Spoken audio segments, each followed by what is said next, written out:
Hello and welcome to another amazing part of What If Deku Had the Power of Rogue?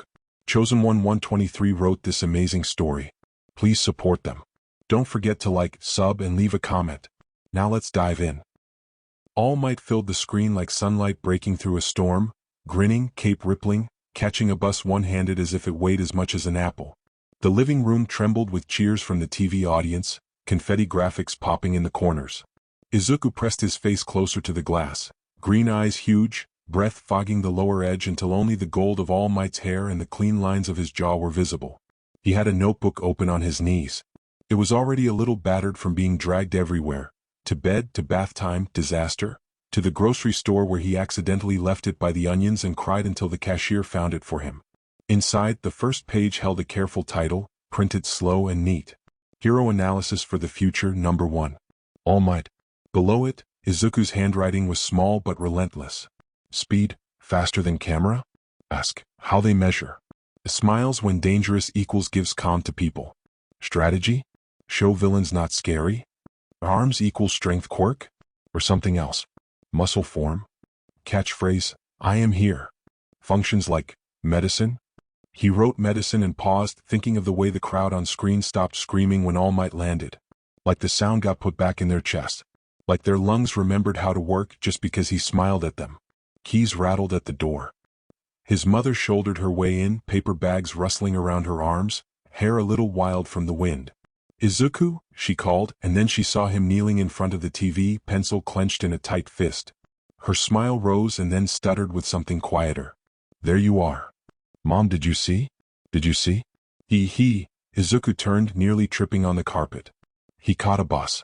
With people. He smiled like it wasn't heavy at all. I saw, she said, setting the bags on the counter and pressing a hand to her lower back with a relieved sigh. I heard the screaming from the hallway. From the TV, she added quickly, laughing about it so he'd laugh too. He did because she wanted him to. He always tried. She walked over and kissed the top of his hair. Homework before more hero notes, okay? It is homework, Mom, he insisted, serious, flipping the notebook around so she could see. I'm training my brain because heroes need brains and plans and catchphrases because catchphrases are like emotional CPR. She blinked. Emotional. CPR. It makes people breathe. See. Look. He rewound the clip to the exact second All Might turned to the camera, finger to the lens. I am here. Izuku whispered along with it like a prayer. His small shoulders trembled with the force of wanting. Her hands hesitated before finding his shoulders. It's wonderful to admire someone, she said softly. It's wonderful. He felt something in her voice and hurried to make it lighter. Oh, and I'll still be a scientist. You can be a hero and a scientist. Or a teacher like Mr. Sato. He has to catch chalk. That's like catching a bus but tiny. She laughed again, really laughed this time, and hugged him from behind. Okay, my little scientist hero. Wash up for dinner. He went clattering happily down the hall. She lingered by the TV, the light from it touching her face in blue, then gold, then blue again. She reached out and turned the volume down, listening to the sudden quiet. In the reflection of the black edge of the screen, she could see the poster over the couch. All Might in a brilliant pose, sunlight stripes on his jaw. Izuku had saved up for it for weeks, folding coins, skipping sweets, shaking the couch cushions like a prospector. He decided on All Might after considering 13 other options, ranking them on a chart colored with gel pens. She touched the glass like she was testing a window for rain. Please, she murmured. Please let the world be kind. A month later. The classroom smelled like glue and banana peels and dust. Sunlight bled across the floor in a soft grid, catching on the glitter that had gotten everywhere the day Aiko decided glitter was a design choice. Okay, their teacher called over the rustle of chairs. Today is Quirk Show and Tell. A fizz of excitement raced along the rows. Even the kids who already showed theirs last month bounced in their seats, like seeing it again might mean it changed or grew. Izuku's pencil hovered over a fresh page of his notebook. Class Quirks, Data Set A. He'd already drawn columns labeled activation, side effects, potential applications, and training ideas because what if someone needed help? He could help. He wanted to help so badly it made his teeth hurt. But Kugo-kun, the teacher said, smiling wider than usual. Would you like to go? Katsuki stood up slow, and for a second he looked like any kid, pale hair sticking up, uniform shirt untucked, scab on the knee from soccer. Then he lifted his hand like it was a dare. Light cracked and flowered across his palm. Sparks spit, coalesced. The classroom went quiet in that particular way silence happens when everyone forgets to breathe. The sharp, electric smell sliced the glue and banana haze in two. Explosion, Katsuki said and grinned. He squeezed, the pop was small but it was perfect. He looked at his hand the way a king might look at a crown that had grown out of his body. Cheering erupted. Even the teacher clapped, eyes bright. Very impressive, Bakugo-kun. Very controlled. That's a wonderful start. Izuku wrote explosion, nitroglycerin sweat? Ask. So fast the tip of the pencil snapped. He fumbled for a sharpener, hands sweaty with something like joy and something that made his chest feel hollow. Katsuki strutted back to his seat with 3 boys orbiting him like planets. Did you see? One gasped. Do it again, begged another. Katsuki flicked a spark at a scrap of paper. It charred at the corner. The boys howled. Izuku half stood, the sharpened pencil still in his hand. Kaken, he said, unable to keep the delight out of his voice. That was amazing. If you point your hand at a downward angle you can reduce recoil and maybe... Katsuki's eyes cut sideways, bright and sharp as a shard of glass in the sun. Don't call me that, he said. And don't tell me what to do, Deku.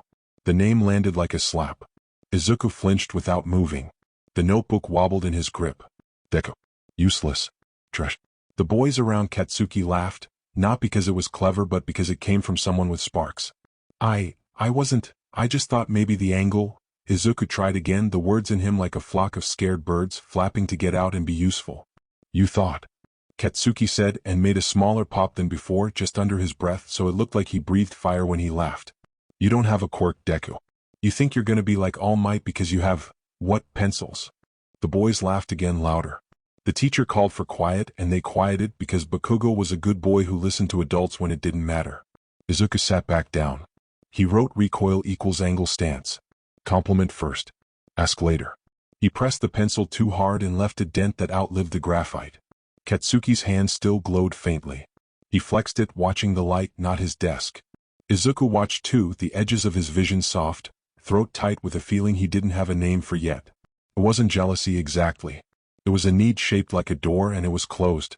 That night, his mother found the notebook on the kitchen table and flipped it open, not to snoop but because he wanted her to. He always left it there like a balloon on a string waiting for a hand. She read his new chart of class quirks, full of arrows and stars and tiny compliments tucked into the margins. Good control. Cool color. Maybe used for rescue? On the last line of the page, alone, he'd written, If I can't be All Might, what can I be that still helps? Her throat closed. She ran a thumb along the paper like she could iron the question flat. She went to his room. He was curled sideways, clutching the edge of his pillow with the same white-knuckle intensity he used on pencils. Posters covered the walls. All Might, Ed Shot, Best Jeanist, even a printout of local firefighters who helped during a grocery store blaze. On his desk, 3 action figures were mid-rescue across the spine of a math book. She perched on the bed and moved a curl from his eyes. He stirred, blinked. Mom? I made miso for tomorrow, she said. Your favorite. For strength. He smiled, small and sleepy. Thanks. He reached for her hand without thinking. She drew in a breath first, she always did, and then gave it to him. He squeezed, trusting, and she squeezed back, even though something in her heart flinched at the thought of a future where a squeeze might not be safe. She hated that flinch. Mom, he whispered. Yes. If someone doesn't have a quirk, can they still be good? Oh, Izuku. She bent to kiss his forehead. Being good isn't a quirk. It's a choice. And you're very, very good. He smiled at her words, green eyes wet like spring leaves. Okay. I love you, she added fiercely. I love you too. 6 years later. The bullying hadn't stopped, the discrimination hadn't eased, and the adults who should have cared turned away. The system itself had quietly decided Izuku was already a lost cause. Izuku sat at the kitchen table, nursing his head as he scribbled in a notebook. He kept replaying the explosion Kaken had set off on him at school that day during PE, the laughter of classmates, the indifference of teachers. It made his chest ache, made the name Deku feel heavier every time. The pencil snapped. Graphite smeared across his hand, tears already blurring his notebook. He pressed his fist against his eyes, words bubbling up before he could stop them. Why can't I just be enough? Sweetheart. His mother's voice was soft from the doorway. She stepped in, towel draped across her shoulder. Her smile wavered when she saw his shaking shoulders. Izuku. She knelt beside him and pulled him close. His head buried against her shoulder, the warmth of her arms, the smell of dish soap and miso. It should have been safe. Then her breath hitched. "Mom?" Izuku pulled back. She was sagging, knees buckling. Panic flared. He scrambled to catch her, grabbing her shoulders, bare skin against bare skin. At first it was just a tingle, like static prickling across his palm. Her strength wavered, and in his head flickered a thought that wasn't his own. Please let him sleep soon, he's so tired. Without realizing, his free hand twitched. On the counter, a small bowl rattled, then slid toward him with a metallic scrape. The scattered paperclips jumped too, clinking together as if pulled by invisible strings. His mother's quirk, that gentle attraction of small objects, moved through him. Izuku gasped. What? But his grip only tightened, desperate to steady her, and the pull grew stronger. Her fatigue, her worry, all of it pressed into his chest. He felt dizzy and strong at the same time. Memories spilled sharper, standing in a hospital room cradling a newborn, sunlight spilling across his face, his toddler laughter echoing down the hallway in socks. Her eyelids fluttered. Izuku. He tried to let go, but his hand wouldn't release. His skin clung to hers like magnets locked together. Stop, please stop. Izuku begged. Her strength drained faster now. Her breathing grew shallow, chest heaving faintly. More memories surged, not just flashes but skills. The rhythm of folding laundry, the careful balance of pouring tea without spilling, the habit of budgeting every yen in her checkbook. They weren't his, but they burned into him anyway, familiar and foreign all at once. And then, buried among them, came a memory that was never his. Sitting across from the doctor years ago, white walls and harsh lights. His mother's hand clutched tight around his. The doctor's calm voice. Sometimes quirks appear late. He might just be a late bloomer. The memory stabbed through him, her hope, her desperate belief, as her life poured out in his hands. His small frame trembled with the rush. The spoon in the sink rattled, the bowl tipped and clattered to the floor, paperclips stuck fast to his arm as though his body were the magnet now. Mom? He sobbed louder, voice breaking. Seconds stretched. His grip stayed, desperate to wake her, and the pull reached its peak. Her warmth streamed into him in waves, not just energy now but everything. He saw her whole life, running through summer fields as a girl. Her first crush in high school. The fear when the doctor said, no quirk, for Izuku, and the determination that followed. I'll love him enough for both of us. And finally her last thought, he matters. Her body went limp. Her chest rose once, shallow, then stilled. Izuku's palm tore free at last, the connection snapping. He collapsed backward, gasping, body burning with stolen life and knowledge. On the floor, his mother lay pale and silent. The notebook slid from the table, falling open on the tiles. The last line stared up at him in his own jagged handwriting. What can I be that still helps? Izuku reached for her hand. It was already cooling. He pressed his forehead to it, tears spilling hot and fast. He could still hear her inside him. Lullabies, memories, love. Her voice echoed in his head like it was alive. But she wasn't. The boy who dreamed of saving everyone had absorbed his mother's life, her memories, even her essence. His first gift was a curse. The kitchen rang with his broken whisper, repeated like a vow and a plea all at once. I didn't mean it. I'll find a way. I'll find a way. The words no longer sounded like hope. They sounded like a sentence, the verdict of a world that had already abandoned him. Touch his power. Touch his theft. Touch his death. The Midoriya apartment felt like a grave. Sirens bled through the curtains, flashing red and blue across the blood-stained floor. Izuku sat against the wall, knees pulled to his chest, his hands sticky with his mother's blood. His battered notebook lay nearby, its pages trembling faintly as if drawn toward him. A young detective knelt down, coat pooling on the tile. His eyes were tired but gentle, too gentle for a crime scene. Naomasa Tsukachi. His quirk told him truth from lies, but tonight he wanted something more, something human. Midoriya Izuku, he said quietly. I need you to tell me what happened. My quirk lets me know if someone is lying, so you don't have to be afraid. Just tell me the truth. Izuku's lips cracked open, his voice raw. I killed her. The words punched the air out of the room. A uniform cursed under his breath. A hero in the doorway shifted uneasily. Tsukachi's quirk gave no resistance, truth. The boy believed every word. But Izuku kept speaking, his hands trembling. It wasn't just killing. When I touched her, I felt her. Her memories. Her quirk. As if to prove it, the notebook slid across the floor into his lap. A pen rattled, rolling until it struck his knee. Izuku gasped, hugging himself tighter. She could pull things, little things. Now I can too. I don't want it, but I can't stop it. Tsukachi swallowed hard, then did the most human thing he could think of. He reached out, hand hovering, then lowering toward the boy's shoulder. Don't. The shout came sharp from the pro-hero standing guard at the door. Their hand lifted instinctively, half-formed into a defensive stance. Detective, don't touch him. He's dangerous. Izuku flinched like the words were knives. His eyes went wide and his whole body recoiled against the wall, pulling tighter into himself. His breath came quick and shallow. Tsukachi froze, hands still suspended in the air between them. He looked from the terrified boy to the wary hero, then slowly lowered his arm. I didn't mean to, the boy whispered, his voice splintering. I can't give it back. I can't stop it. Everyone I touch, it'll happen again. The detective's quirk told him it was the truth. Every word. And that truth was heavier than any lie he'd ever uncovered. The silence stretched heavy. Izuku's sobs echoed against the walls. The pro-hero's lip curled, voice sharp with disgust. He's just another villain in the making. We should treat him like one before it's too late. Tsukachi's gut twisted at the words. Every instinct told him it was wrong, that the boy in front of him wasn't a villain, just a terrified child.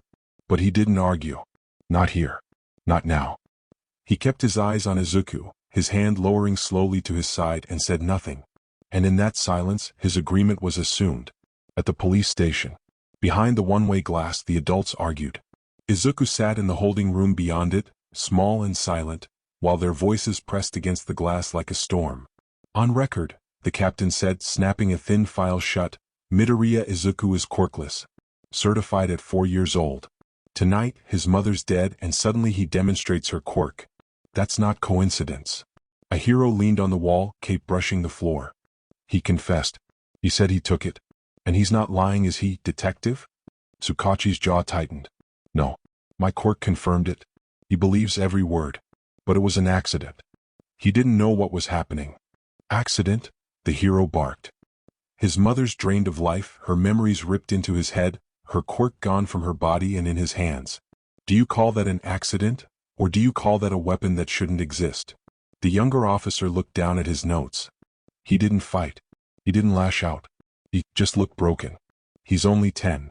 10? The captain echoed grimly. 10 and already he can kill with a touch. Already he can strip quirks and memories out of people. What happens when he touches another child? An officer? A hero? Tsukachi's voice was tight with anger. Then teach him.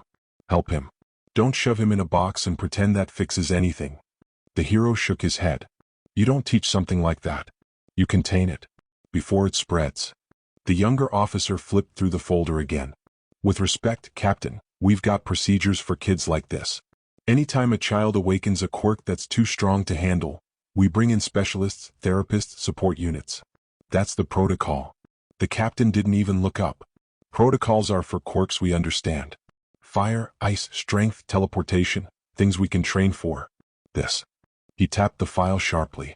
This is something else. A boy who drains life, memories, and quirks? You can't rehabilitate that. You send him to an asylum. The word hung in the air like a curse.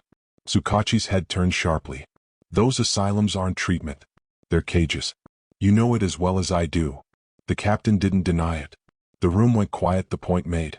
And in that silence, it was clear. The system had already stopped seeing Izuku as a child who needed help. He was just a problem to be managed. Finally the captain spoke, tone final. On paper we write quirk manifestation, accidental death, no malicious intent. That's how it goes to child welfare. But off the record, his eyes lingered on the boy through the glass. He's dangerous. More dangerous than anyone here wants to admit. Izuku sat in the chair, legs pulled tight to his chest, his notebook pressed against him like a shield. The fluorescent light hummed above. A pen on the table rattled, then slid into his lap, pulled by invisible force. He didn't even look at it. He just pressed his forehead to his knees and whispered. Her voice was still in his head. Izuku, don't forget your lunch. Izuku, you're stronger than you think. The warmth of her smile, the feel of her hand on his cheek. All of it alive inside him now. And the worst part was he knew it wasn't his. They were hers. And she was gone because he couldn't stop. He curled smaller, shaking. I didn't mean to. I didn't mean to. From the other side of the glass, shadows watched. Some wary. Some pitying. all of them afraid. Morning came without rest. Izuku sat awake the whole night, the fluorescent light buzzing overhead, his notebook clutched so tightly his knuckles hurt. Every time his eyes closed, more of his mother's memories bled through, the taste of black coffee, the song she hummed while folding laundry, the quiet shame she carried when she thought he wasn't watching. They weren't his, but they wouldn't leave him. The door opened with a click. A uniformed officer entered, not looking him in the eye. She carried a folded bundle of clothes and a box of gloves. "Get changed," she said. "These are yours from now on." Izuku blinked at the bundle. The clothes were long and loose, sleeves brushing the wrists, pants cuffing low around the ankles. A warning stitched into fabric. "And these," she added, setting the gloves on the table. "Black padded, a size too big. They stay on at all times. Only exception is the bathroom. If you take them off anywhere else," she hesitated, then her voice went cold. "You'll be transferred to a quirk asylum." Izuku blinked up at her, confused. "What's that?" Her expression hardened. "It's where they keep children whose quirks make them too unstable to live in society. You don't want to go there, kid. Trust me." She didn't explain further, but he'd heard the whispers before. Wards packed like prisons, children locked away until they were old enough to be forgotten. No training. No future. Just containment. The gloves suddenly felt heavier in his hands.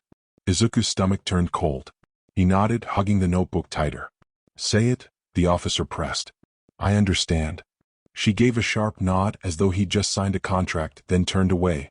A few minutes later, the child welfare agents arrived. Pressed suits, clipboards tucked under their arms, their smiles thin and professional. "Midoriya Izuku?" the woman asked. "We'll be taking you to your new placement." Izuku stood slowly, the long sleeves brushing his hands, the gloves already heavy against his skin. His voice came out small. "New home? Emergency foster care," the man corrected. "Until something permanent is arranged." They didn't kneel down. They didn't ask if he was hungry, or if he wanted to bring anything besides the notebook already clutched to his chest. They just signed a form, nodded to the officer outside, and gestured for him to follow. They moved him from the holding room down the main hallway of the precinct. Izuku hugged his notebook to his chest, sleeves still stained with his mother's blood. His footsteps were small, echoing too loud in the sterile silence. Everywhere he looked, eyes followed him. A pair of uniformed officers leaned back as he passed, their conversation dropping to a hush. One's expression twisted with disgust, the other's with pity. Two heroes waiting near the exit stiffened as he came close. One folded his arms and scowled, the other shifted nervously, gaze flicking anywhere but Izuku's face. Both took a step back as if distance alone could shield them. Even those who looked at him with concern, the younger officer from before, a clerk clutching papers to her chest, still pulled away when his shadow brushed theirs. Izuku felt every inch of space they gave him. The deliberate gaps. The retreat. He wasn't cuffed. No chains on his wrists or ankles. But he had never felt more like a prisoner. So he kept his eyes down, clutching his notebook tighter, and walked through their fear like a ghost. At the front desk, the captain handed over the file. Thin folder, one heavy word stamped across the top. "Dangerous."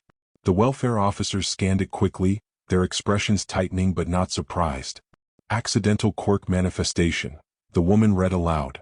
"Absorbed parent's quirk in memories causing death to parent. High risk of unintentional harm through physical contact." Her eyes flicked toward Izuku, then away again. "Special instructions?" the man asked. "No physical contact," the captain said. "If he removes those gloves outside the bathroom, you call us. Immediately." He lowered his voice. "And if he lashes out, you know where he belongs." Tsukachi was there, silent, his coat still smelling faintly of his house fragrance. He met Izuku's eyes just once, something like regret flickering there, then it was gone. The boy was led away, the word dangerous stitched into his clothes, stamped into his paperwork, whispered into every adult's voice. The car ride was quiet. Izuku pressed his forehead to the window, watching the city blur past. People walked the sidewalks, laughing, living. None of them knew him. None of them knew what he'd done. But the whispers would spread. They already have and will continue to do so. The boy who killed his mom. Izuku hugged his notebook tighter, his gloves creaking, his mother's memories echoing in his head. And for the first time he wished he could stop existing. Bakugo household. The Bakugo apartment was quiet in a way it had never been before. Katsuki sat at the kitchen table, legs swinging impatiently. "How come I didn't see Deku at school?" he demanded. "What's with all the cops at his house? Tell me." Mitsuki sat across from him, eyes tired, mouth pressed tight. After a long pause she finally said, "Something happened to Auntie Inko." Katsuki froze. "What?" "She's gone," Mitsuki said softly. She died last night." For a moment Katsuki just stared, the words bouncing off him. Then his chest tightened and the anger spilled out. "No. No way. She's fine, she has to be fine. Deku needs her." Mitsuki hesitated, then forced the words out. "Katsuki, it was Izuku. His quirk came out, but it wasn't normal. When he touched her, it took everything. Her quirk, her memories, her life. It was an accident, but the rest didn't matter." Katsuki's small fists clenched, his face twisting. "You're saying Deku killed her?" His throat burned as he shouted louder and louder. "He killed Auntie Inko." The chair screeched against the floor as he stood, trembling all over. "He's dangerous. He's supposed to be just Deku. I don't care if it was an accident, he took her away. She's gone because of him." The words broke apart in his throat, part scream, part sob, all grief. And from that night forward, Katsuki Bakugo could never look at Izuku Midoriya without seeing the boy who had stolen Auntie Inko. The next evening, the Bakugo apartment felt heavy, the TV running on low volume but no one paying attention. Katsuki sat curled up on the couch, arms crossed, scowling hard enough to hurt. Mitsuki sat down beside him, sighing. "Katsuki, there's something else you need to know about Izuku." He didn't look at her. "What, that he's dangerous? That he killed Auntie Inko?" The words came out sharp, bitter. Mitsuki winced but pushed forward. "The police and child welfare, they've decided he can't stay here anymore. He's going to be placed in foster care. A different part of the city. And when he's stable, he'll be moved to another school." Katsuki's head snapped toward her, eyes wide. "What? They're sending him away?" She nodded. "It's for the best. They say he needs special supervision. It means you won't see him in class anymore." The boy's fists trembled against his knees. "So that's it? He just disappears? No goodbye? Nothing?" Mitsuki tried to reach out, but he pulled away. "Katsuki." "No." His voice cracked, anger burning into grief. "He killed Auntie Inko and now they're hiding him somewhere else. He doesn't even have to face me." The tears stung his eyes, but he forced them back, clenching his fists until his nails dug deep into his palms. "He's not Deku anymore. He's just a villain." Mitsuki swallowed hard but didn't argue. And for Katsuki, that silence was as good as agreement. Izuku sometimes thought it was almost funny. Quirkless or cursed quirk, it didn't matter. He was always the outcast nobody wanted. Different labels, same loneliness. Izuku had been meant for a program. That was what the first caseworker said when they took him from the precinct. Special support, quirk therapy, specialists who know how to help kids like you. But the paperwork got buried. The file was mislabeled. And the boy with the gloves was quietly shuffled into foster care like any other orphan. Except he wasn't like any other orphan. Families kept him for a few months, maybe a year. Long enough to collect the stipend, long enough to whisper to their neighbors about the dangerous child in their home. Then came the complaints. He made the other children uncomfortable. Strange things moved in his room. He talked to himself, argued with voices no one else could hear. Then came the transfer forms. And another home. And another. By the time he was 13, Izuku had lost count. Sometimes, when he lay awake in another stranger's house, he wanted to scream. Scream at the caseworkers who pretended not to see, at the families who collected their checks and shoved him aside. But the anger had nowhere to go, so it sank into his bones, cold and heavy. At school it was no better. Some kids only knew him as the boy with his mother's quirk. They sneered at him, called it useless, a weak power for a weakling. Others had heard the truth. The boy who killed his mom. The whispers slithered behind him in hallways. Villain. Creep. Don't touch him. Sometimes they dared each other to grab his arm barehanded. They never did. The gloves made sure of that. But the dares alone hollowed Izuku out. Sometimes, uniformed officers would step into his classroom and call his name. They didn't care that he had the grades to graduate early, only that he was a risk. In the hallway they would lean down, reminding him not to cause any more incidents, their voices sharp with threats. It didn't matter that he had never once used his quirk on purpose.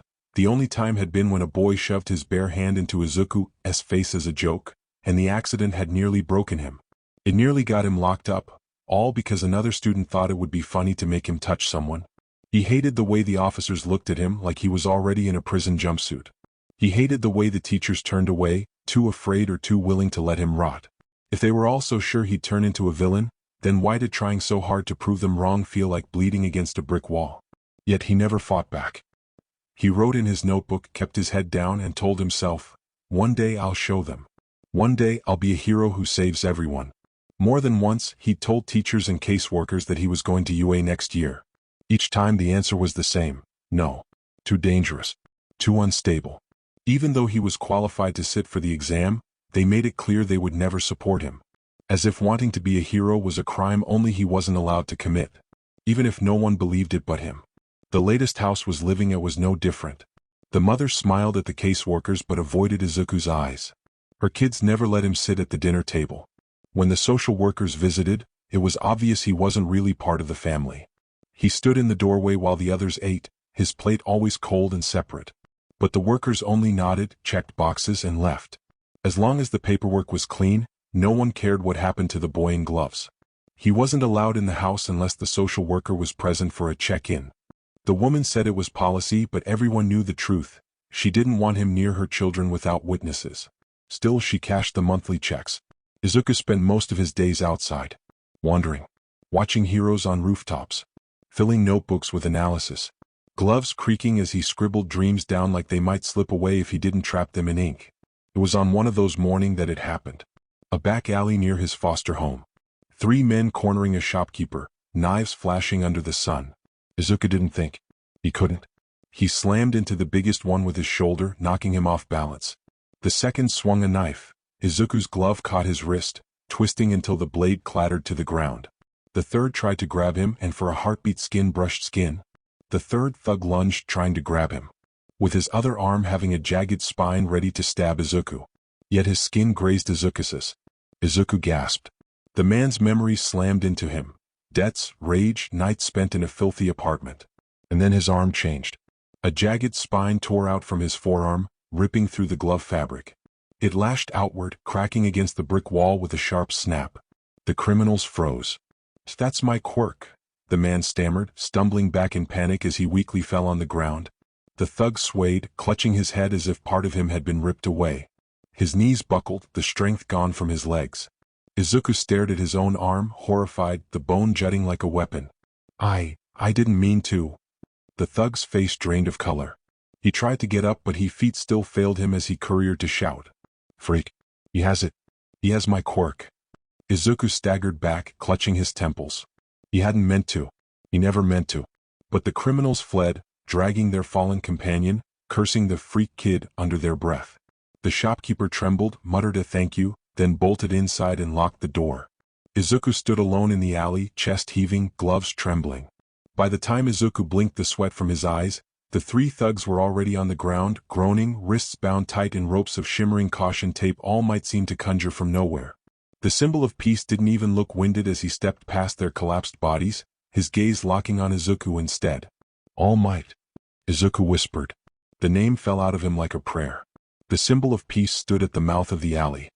His cape rippled faintly, his shadow stretching long across the ground. But his famous grin was missing. All Might crouched, massive frame filling the space. His voice rumbled low.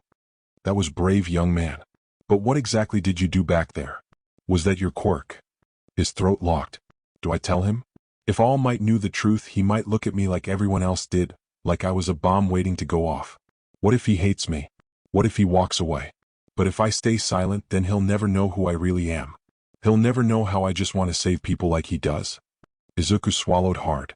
His voice cracked as the words tumbled out. Izuku's breath caught, then the words tumbled out. "My quirk. It's not normal. If I touch someone, I absorb them. Their memories, their strength, their quirk. If I hold on too long, it doesn't stop. It drains them until they die. That's what happened to my mom." His throat tightened. "But when I just graze someone like today, it only lasts a few minutes." Izuku's hands shook as he held them out, the jagged bones still jutting faintly from his skin. "See? It's already fading." He flexed his hand, and the spine cracked and shrank, leaving behind only torn fabric and blood at his sleeve. "I only touched him for a second, so I got his quirk for a couple minutes. Then it disappears. But the memories? Those stay forever." His voice broke, almost a whisper. "That's what I am. I steal pieces of people even when I don't want to." All Might's eyes widened at the sight of the spines, For a heartbeat, Izuku's shaking arm looked just like another monster's, sharp and hungry. His voice cracked. That's my quirk. I can't stop it. All Might's eyes widened. His pupils shrank. Absorbs quirks. Steal them. Kill with a touch. The sunlight seemed too bright. His ribs ached with phantom pain. In the boy's shaking hands he saw the shadow of another. All for one. The roar of battle. The sound of quirks tearing free from screaming throats. The grin that haunted him in every dark dream. His lungs seized, chest burning as the memory wrapped around him. The stink of blood, the sound of quirks being ripped from screaming throats. Not again. Not another one. Not in a child. Izuku's voice rose, desperate. But I don't want to hurt people. I want to be a hero. I want to save people like me, the quirkless, the outcasts, the ones everyone thinks are villains already. I want to be the kind of hero my mom believed I could be. So, tell me, All Might, can I still be a hero? The question hung in the warm daylight, trembling like a lifeline. All Might's mouth opened. No sound came out. His hand twitched once, then froze. His eyes weren't on Izuku, they were locked on the phantom of his greatest enemy. His breath stuttered, his chest heaved, but no words came. And then sirens wailed. A police cruiser pulled up at the end of the alley. Neighbors leaned out from doorways and windows, whispering. Pointing. There he is, an officer barked, marching over. Midoriya, step away from the scene. Izuku's stomach dropped. Wait, I was helping. I stopped them. Neighbors called it in, the second officer said sharply. Said the dangerous kid was walking around trying to use his quirk again in public. You know the rules. No use. But I saved someone. Asked the shopkeeper. Enough, the first snapped. His lip curled as he looked Izuku up and down. You think anyone's gonna believe you? You're lucky we don't haul you in right now. He leaned closer, voice dropping low. Villain brat. Izuku flinched. His eyes darted desperately back to All Might. Pleading. Say something. Please. But the symbol of peace was already gone. The sun blazed overhead, merciless and golden, but Izuku felt as though he was already standing in shadow. Bitterness clawed up his throat. First the families, then the schools, then the police, and now even All Might couldn't look at him without seeing a monster. It felt like the whole world had already made up its mind about who he was, and Izuku hated how much it hurt that he still wanted their approval anyway. He hugged his notebook tighter, his gloves creaking. His mother's voice whispered in his head, Stand tall, Izuku. You're stronger than you think. But all he could feel was silence. The sun was setting when Izuku finally made it back to his foster home. His head hung low, notebook hugged tight against his chest, gloves creaking with every step. The silence from All Might still rang in his ears. But the silence didn't last. The first thing he saw was his bag, battered, half-zipped, tumbling down the front steps. A shoe followed, then his spare notebooks spilling across the concrete. His foster mother stood in the doorway, one hand on her hip, the other tossing his things out like trash. Her face was twisted with something between fear and disgust. There, she snapped. That's all of it. Don't you dare set foot in this house unless I say so. Izuku froze. What? But this is my placement. Placement? She spat the word like poison. You think I'm stupid? The whole neighborhood saw what you did. The police came by again. I'm not letting you around my kids after that. Izuku hugged his notebook tighter, trembling. But where am I supposed to? She cut him off, lowering her voice to a hiss. Listen close. You keep your mouth shut. You don't tell welfare a word. You don't say I threw you out. You stay gone until I call you. Understand? If you ruin this for me, I'll make sure they send you straight to an asylum. Izuku's throat tightened. Then why keep me at all? Her eyes flicked away for just a second before hardening again. Because I'm still cashing the check. That's why. And maybe, just maybe, I'll even sign your stupid exam papers when the time comes. But only if you behave. Only if you don't breathe a word of this to anyone. His hand shook. His notebooks scattered around him like broken pieces of himself. Yes, ma'am, he whispered. The door slammed shut. Izuku pressed his forehead against the wood, fists trembling. This was what the system called protection. Foster homes that sold kids like him for a stipend? He bit his lip hard. No. Someday when he was a hero, he'd make sure no one else slipped through the cracks like this. Izuku knelt down, gathering his things with shaking hands. The gloves creaked as he clutched them tight. For a moment he almost believed what everyone said, that he really was a villain in the making. But then his mother's voice stirred in the back of his head. Izuku, you can do anything if you smile. And though his lips didn't move, he promised her silently. I'll still try. For you. For people like me. By the time the street lights flickered on, Izuku wasn't walking home. He didn't have one anymore. He drifted through side streets until he found himself under the overpass, where the air smelled of oil, damp concrete, and smoke from barrel fires. Shapes moved in the shadows, men, women, even a few kids, their faces pale in the glow. This was where the city hid its shame. The ones with no homes. The ones with quirks that frightened neighbors or jobs that never lasted. Quirkless people with nothing. Mutants with twisted features. Outcasts with useless powers. A man whose hands sparked uncontrolled static. A woman whose skin was half scales. They eyed him as he passed. A boy with a too big backpack, gloves hiding trembling hands, and eyes that looked too old for his age. Izuku found an empty patch of concrete near the water and sat down. His body ached, his heart heavier still. He hugged his notebook to his chest and whispered to no one, "I just have to make it through the last few months of school. Then the summer. Then the exam." His voice cracked. He looked out at the flickering barrel fires, the shivering shapes that society had forgotten. And maybe if I become a hero, I can save them. People like this. People like me. His gloves creaked as he clutched the notebook tighter. All Might's silence rang in his head. His foster mother's disgust echoed in his ears. But beneath it all was another voice, warm and distant, his mother's. "Izuku, you're stronger than you think." He breathed in deep, the smell of smoke and river water filling his lungs. "I'll prove it," he whispered. "Even if the whole world thinks I'm a villain, I'll still prove it." And with the bridge rattling above and the city's laughter echoing far away, Izuku Midoriya, alone, unwanted but unbroken, curled against his bag and tried to believe it. Days turned into weeks, then months. Izuku made a home under the overpass. His bag doubled as a pillow. His notebook stacked into a wall against the wind. He ate when he could, school lunches smuggled into his backpack, half-eaten sandwiches passed around the fires, an apple here, a carton of milk there. And he wasn't alone. There was Mr. Sato, a quirkless man with tired eyes who once worked construction until machines replaced him. He called Izuku kid, but never asked questions. There was Tammy, a girl with patchy scales up her arms and cheeks, her voice husky from years of stares. She taught Izuku how to keep warm when the nights dipped cold. And there was old Nani, her quirk making sparks pop whenever she sneezed, which amused the children but terrified landlords. She laughed louder than anyone and insisted Izuku eat soup whenever she managed to make it. They weren't a family, but they were all he had. The barrel fires lit faces worn down by a world that had no place for them. Quirkless, mutants, outcasts. Heroes gave speeches about saving everyone, but they never came here. Izuku hugged his notebook tighter, a bitter taste in his mouth. Maybe heroes liked keeping people like this invisible, it made their smiles easier to wear. A few weeks later, the shouts carried under the overpass.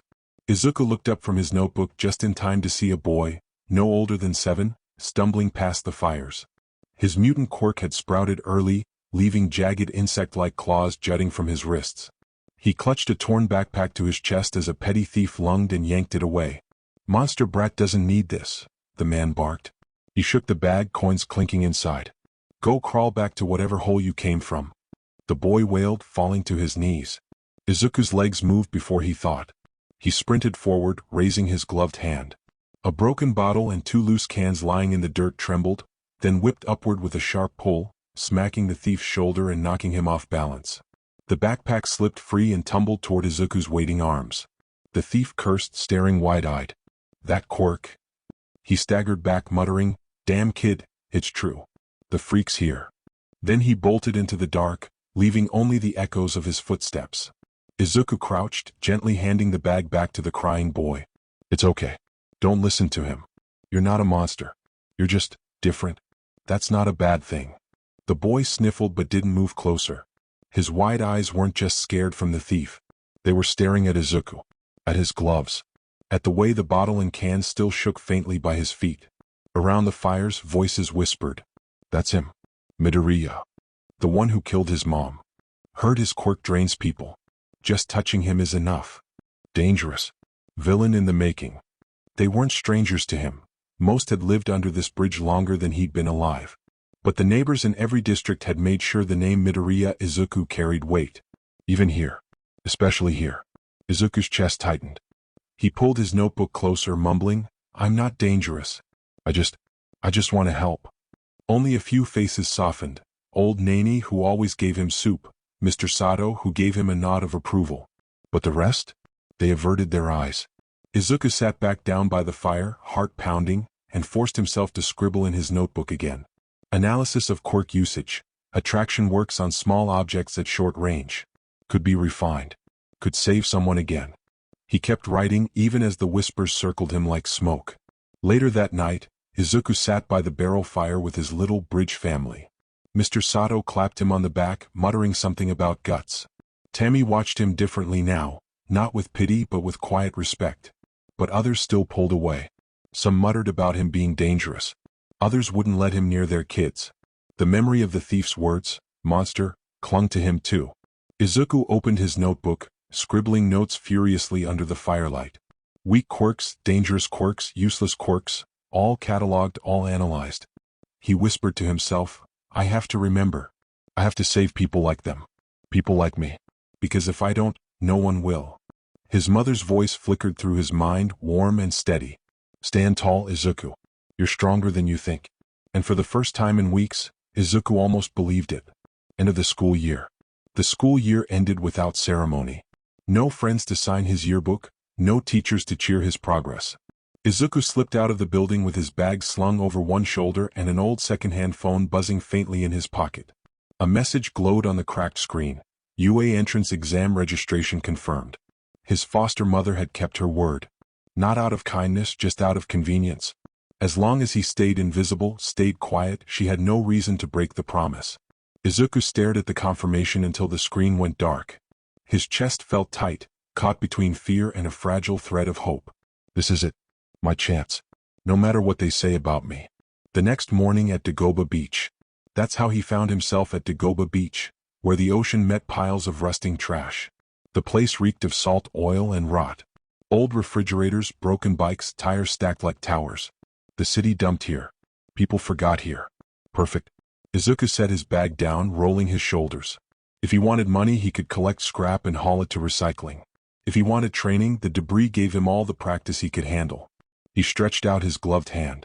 A crushed soda can rattled, then zipped into his palm with a sharp tug. Another flick of his wrist, and a handful of bottle caps skittered across the sand toward him. His mother's quirk. The only piece of her left. If I can master this, Izuku thought, sweat already beading on his forehead, then maybe I can show them. I don't need to steal quirks. I don't need to drain lives. I can save people with what she gave me. Just this. Just hers. He threw the can into the pile, then pulled it back. Again. Again. Again. The sun dipped lower, casting long shadows across the mountain of junk. Izuku's arms trembled, his head throbbed, but he kept pulling. Scrap metal, screws, old plastic bottles, small things, simple things. But to him they were everything. One day he told himself he'd move more than trash. He'd pull people out of danger, drag villains off their feet, haul rubble away from the helpless. One day he'd be a hero. Even if the world still called him a villain. A few days later. It was late afternoon when Izuku wandered through the back streets of Mizutafu, his stomach empty and his bag light. Everywhere he looked, crime clung to the corners like mold. A man with a heat quirk slipped into a shop, tucking food under his coat while the cashier's back was turned. A pair of kids, younger than Izuku, boosted batteries from an electronic stand, their eyes darting, their laughter nervous and sharp. Down an alley, a woman bartered a handful of prescription pills for a sack of rice. Nobody screamed. Nobody called heroes. This was normal. Izuku's chest tightened. His gloves creaked as he flexed his fingers. If I just took something, an apple, a sandwich, anything, would that make me a villain? Or would it just make me alive tomorrow? He stared too long at a fruit stall, the smell of oranges making his stomach cramp. The vendor glared, pulling the box closer. Move along, kid. Don't make me call the cops. Izuku ducked his head, heat rising in his face as he turned away. He walked faster, past graffiti-smeared walls and broken windows, past people who did what they had to and never thought twice. Every step hammered the question deeper into his skull. If the world already calls me a villain, why not live like one? He stopped in the shadow of an alley, gripping the crowbar tool strapped to his bag. His reflection stared back at him in a broken window, tired eyes, ragged clothes, a boy who looked more ghost than human. For a long moment he just stood there, trembling. Then he forced himself forward. No, he whispered, throat raw. Not like that. I'll prove them wrong. I'll be a hero. Even if it kills me. The words didn't make the hunger fade. They didn't erase the whispers that maybe survival was worth more than ideals. But they were all he had. And the next morning, Izuku went to Dagoba Beach, because if he couldn't take from the world, then he would build from its trash. A couple weeks later, Dagoba Beach was more landfill than shoreline. Rusted bikes, broken appliances, old tires stacked like monuments to neglect. Izuku picked through the debris day after day. He scavenged what he could sell for scrap: copper wiring, aluminum cans, steel pipes. He learned which recycling yards looked the other way when a kid in ragged clothes came in with bags of junk. The money wasn't much, but it kept him fed. The rest? Training. Every morning and evening he stood in the sand, stretching his gloved hands. He pulled bottle caps from the dunes, yanked screws from rotting wood, dragged crushed cans across the ground until his arms shook. His mother's quirk, her gift, grew sharper with every tug. If I can make it strong enough, he thought, sweat running down his face, I won't need to touch anyone again. I won't need to steal. I'll be a hero with just this. With hers. Weeks passed. Slowly the mountains of trash shifted. He sold what he could, hauled what he couldn't, and little by little the beach began to clear. But Izuku wasn't just training his quirk. From rusted pipes and shattered tools he built something new. A length of steel, bent and reforged over a fire barrel. A welded hook at one end, a flattened wedge at the other. It was crude, heavy and ugly, but it worked. A crowbar, a pry tool, a weapon if he needed it. He carried it everywhere, strapped to his back. It helped him drag heavier scrap, break open junk for salvage, and when punks tried to corner him, the sight of it alone was enough to send them running. The others under the bridge started calling it his stick. Izuku knew it was more than that. It was proof. Proof that he could take the world's broken things, trash, scraps, even himself, and make something useful. One night, staring out at the ocean, he planted the tool into the sand and leaned on it like a staff. I'll get stronger. I'll pass that exam. I'll save people like me. Even if the world keeps calling me a villain, I'll be the kind of hero my mom believed in. The waves hissed against the shore. The beach was still ugly, still cluttered. But it was changing. And so was he. It was late, the barrel fires burning low, when Izuku saw them. The boy he'd saved a month ago, the one with insect claws sprouting from his wrists, stood near the edge of the underpass clutching his backpack. 3 older teens in ragged jackets loomed around him. Their hands glowed faintly with weak quirks, sparks of flame, jagged teeth, eyes that flickered yellow. Come on, kid, one of them said, voice slick. You don't want to cry in the dirt forever, do you? You want food? Safety? A family? Stick with us. You got claws, that means you're useful. The boy hesitated, fear twisting his face. Then slowly he nodded. Izuku's stomach dropped. He stepped forward before he could stop himself. Wait. The older teens turned, smirks spreading when they recognized him.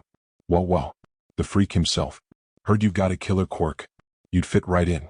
We look after our own. What do you say? Izuku's fists clenched in his gloves. His voice shook, but he forced it steady. No, I won't. I'm going to be a hero. For a moment, silence. Then the teens laughed. Harsh mocking. A hero? With that quirk? You're either stupid or lying to yourself. One spat at his feet. Enjoy starving out here, villain boy. They led the clawed kid away, vanishing into the city's neon haze. Izuku stood rooted to the concrete, fury and shame twisting in his chest. He wanted to scream, to fight, to drag the boy back and tell him he still had a choice. But what choice was there, really? A gang meant food, protection, belonging. What did Izuku have to offer? A half-empty notebook and the promise of a dream no one believed in. His throat burned as he whispered to himself, "This is why I have to make it. Because if heroes don't save kids like him, then the streets will." He gripped his crowbar tool so hard his gloves creaked. And for the first time, Izuku wasn't just angry at the system. He was angry at himself, for not being strong enough yet to save the boy from the life waiting for him. The night before UA exam. The barrel fires popped quietly under the bridge, smoke curling toward the overpass above. Izuku sat cross-legged, tinkering with his multi-tool. The metal clicked as he twisted a screw into place, the hidden blade catching the firelight for a moment before snapping back in. "Not bad," came a rough voice. Izuku glanced up. Mr. Sato leaned against a column, arms crossed, a battered thermos in one hand. His face was lined, his work jacket patched too many times. "You make that yourself?" Sato asked, nodding at the crowbar tool. Izuku hesitated, then nodded. "From scrap. I figured if I couldn't use my quirk for much, I should build something that could help. It's a tool, but it can fight too if I need it." Sato huffed, amused. Smart kid. Reminds me of the guys back at the site. We made do with whatever we had lying around. But you? He tilted his head, squinting. What do you mean, if you couldn't use your quirk? You've got one. Everyone's been whispering about it. Izuku stared down at the tool, fingers tightening on the grip. His voice was soft when he answered. Most of my life. I didn't. I was quirkless. Certified at 4 years old. Everyone treated me like I was worthless. Then, it happened. And now the only quirk I have is one that makes everyone afraid of me. Dangerous. Villain in the making. Silence stretched between them. The fire crackled. Sato finally let out a low whistle. Ah, so that's it. He took a sip from his thermos, eyes narrowing with something like pity, but not quite. Kid, you pulled both ends of the shitty stick. Izuku blinked. Both ends? Yeah. Sato's voice was flat. Quirkless, the world spits on you. Dangerous quirk, the world locks you up. No middle ground. No mercy. You got to taste both. He shook his head. Hell of a lottery win, huh? Izuku's throat tightened. For a second he didn't know whether to laugh or cry. I'm trying to do right. Mr. Sato's finger dropped, and he leaned back against the concrete column, the firelight catching the lines in his face. He took another long sip from his thermos and let out a dry chuckle. Thing is, kid, I've heard words like that before. I'll save people like us. He shook his head, eyes distant. World doesn't want us saved. It chews us up, spits us out, and keeps going. Doesn't matter if you're quirkless or carrying a curse. Sooner or later, life grinds you down until there's nothing left to fight with. Izuku flinched, but Sato wasn't looking at him anymore. His gaze was somewhere far off, on the life he'd lived, the chances he'd lost. Don't get me wrong, Sato muttered, finally dragging his eyes back to Izuku. You've got fire. You've got guts. But guts don't change the rules.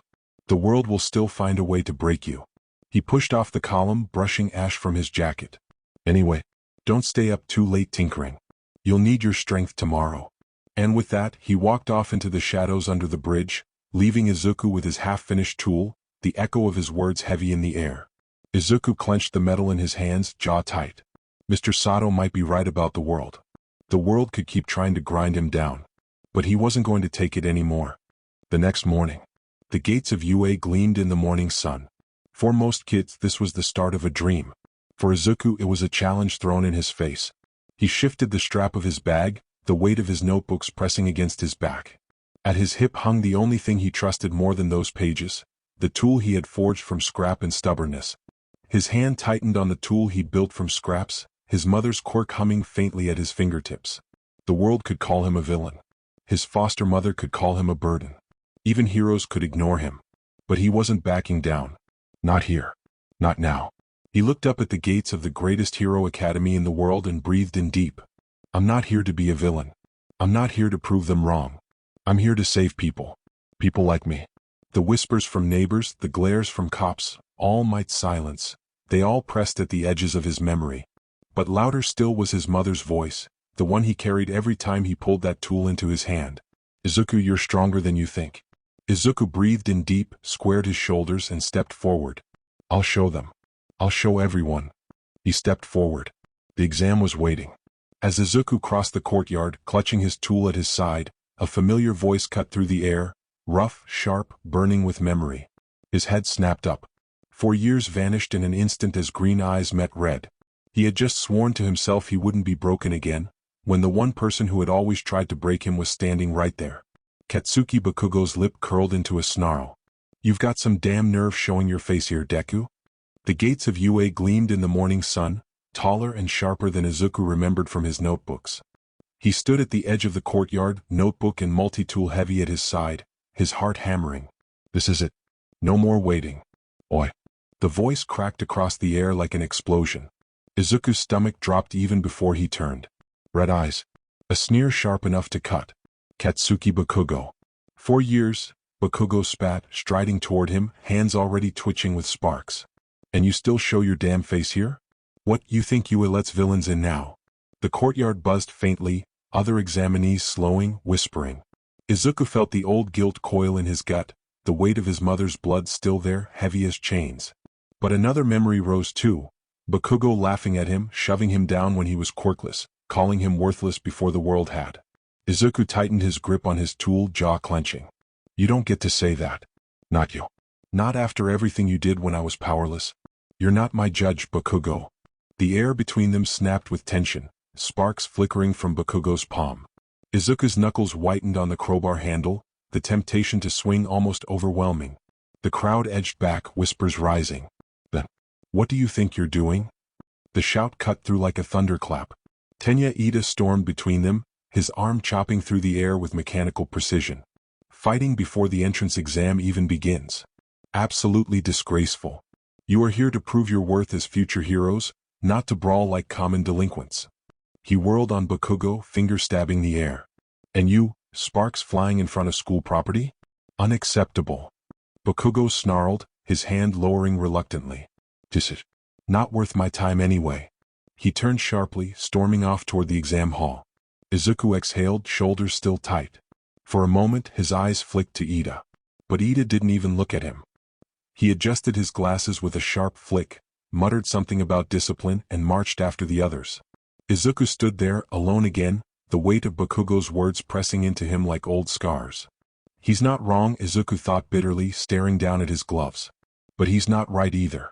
I'm not going to break here. Not at these gates. Not when I've come this far. He adjusted his bag, gripped his tool tighter, and walked into Yue, heart pounding. The exam was waiting. The examinees crowded outside the massive gates of the mock city, nerves and ambition buzzing like static in the air. Izuku stood apart, one hand resting on the strap of his bag, the other on the crowbar-shaped multi-tool strapped to his side. 10 years. 6 spent as a quirkless nobody, taunted, shoved, laughed at, told to give up. 4 more branded as dangerous. The boy who killed his mom, shuffled from foster home to foster home until even they stopped letting him in. This last year he hadn't even had that. Just alleys and underpasses. Barrel fires. Rusted metal turned into meals and weapons. Living on the streets had taught him what heroes ignored, that survival itself was a fight. He closed his eyes. His mother's voice whispered in his head, soft and steady. Izuku, you're stronger than you think. He clung to it like a lifeline. Hey you. The sharp, mechanical bark of Tenya Ida cut into his thoughts. The boy stormed up, glasses flashing, his arm chopping through the air like a guillotine. You shouldn't even be here. Ida scolded, pointing at the tool at Izuku's side. Weapons are forbidden unless declared, and that contraption is clearly an unfair advantage. It's cheating. Izuku turned his head slowly, green eyes tired but sharp. I filled out the forms. Support gear. Approved. His grip tightened on the tool, but his voice stayed level. Maybe you should focus on your own exam instead of me. Ida froze, sputtering, clearly not used to being challenged. Why you? That tone is completely... Izuku had already turned away. I'm not dealing with you right now. The crowd shifted, waiting. The gates loomed. And then the siren blared. Begin. The gates swung open. The mass of examinees surged forward. Sparks and shouts filled the air. Izuku tightened his gloves, pulled his tool into his hand and ran. His heart hammered, but his mind was steady. Izuku gripped his multi-tool tight, feet pounding against the pavement as he ran into the chaos. I've lived on the streets. I've been quirkless. I've been called a monster. I've survived everything they threw at me. His jaw clenched, eyes burning. And I'm not letting anyone, or anything, stop me now. I'll cling to being good. I'll prove every single one of them wrong. The first robot roared into view, steel gears grinding as its single glowing eye locked on the crowd. Most examinees scattered, quirks flashing bright. Izuku didn't scatter. He ran toward it. The machine swung a metal arm down. Izuku slid under it, sparks showering as concrete split where he'd stood a moment before. His gloved hand shot out, and screws rattled loose from the robot's knee. Bolts wrenched free, skipping across the pavement into his palm. The joint groaned, half collapsing. Before it could recover, Izuku yanked his multi-tool free and jammed the wedge end into the exposed gears. Metal shrieked. He twisted, sparks spitting against his gloves. The machine buckled, screeched, then crashed sideways. He didn't stop. Another bot lumbered closer. Izuku hurled his tool like a spear, the hooked end slamming into a vented panel. With a clenched fist, the weapon tore free of its housing and snapped back into his hand, dragging a cluster of dangling wires with it. The robot convulsed, sparks flashing from its chest before it collapsed. Izuku's breath tore out in ragged bursts. His eyes burned, feral, as he moved from one target to the next. He didn't fight like a kid in an exam. He fought like someone who had survived alleys and streets, who knew what it meant to claw for every meal. Pull, pry, smash. Bottle caps ripped loose from the sand and ricocheted into sensors. Screws and bolts wrenched out of legs mid-charge, collapsing joints. His tool became a whip, a blade, a wrench, and always, it came back to his hand. I'm not weak. I'm not a monster. I'm going to be a hero. No matter what it takes. Observation room. The mock city rattled with the clash of quirks. Robots fell in bursts of sparks and steel. But one examinee drew every eye. Izuku Midoriya. He didn't fight like the others. He dismantled. Bolts rattled loose, wires tore free, gears were pried apart with a crude crowbar tool that snapped back into his hand like a loyal hound. It wasn't flashy. It was ruthless. He's dismantling them, Cementos muttered. Not disabling. Stripping them. That's not hero work, Snipe said flatly. That's survival work. Mercenary work. But efficient, Present Mike offered, though his usual boom was subdued. Kids making a minor quirk into something terrifying. That takes brains. Their voices began to rise, a swell of speculation and unease. Enough. Aizawa's voice cut through the room. Every head turned. His eyes, half-lidded but sharp, stayed on the boy below. You're overanalyzing. He's a kid taking a test. Don't project your fears onto him before he's even walked out of here. He adjusted his scarf. Hero or villain, it's too early to decide. Don't be illogical. The tension hung for a long beat before Nizu spoke, calm but deliberate. Aizawa is correct, he said. Bias clouds judgment and we cannot evaluate through fear. Still.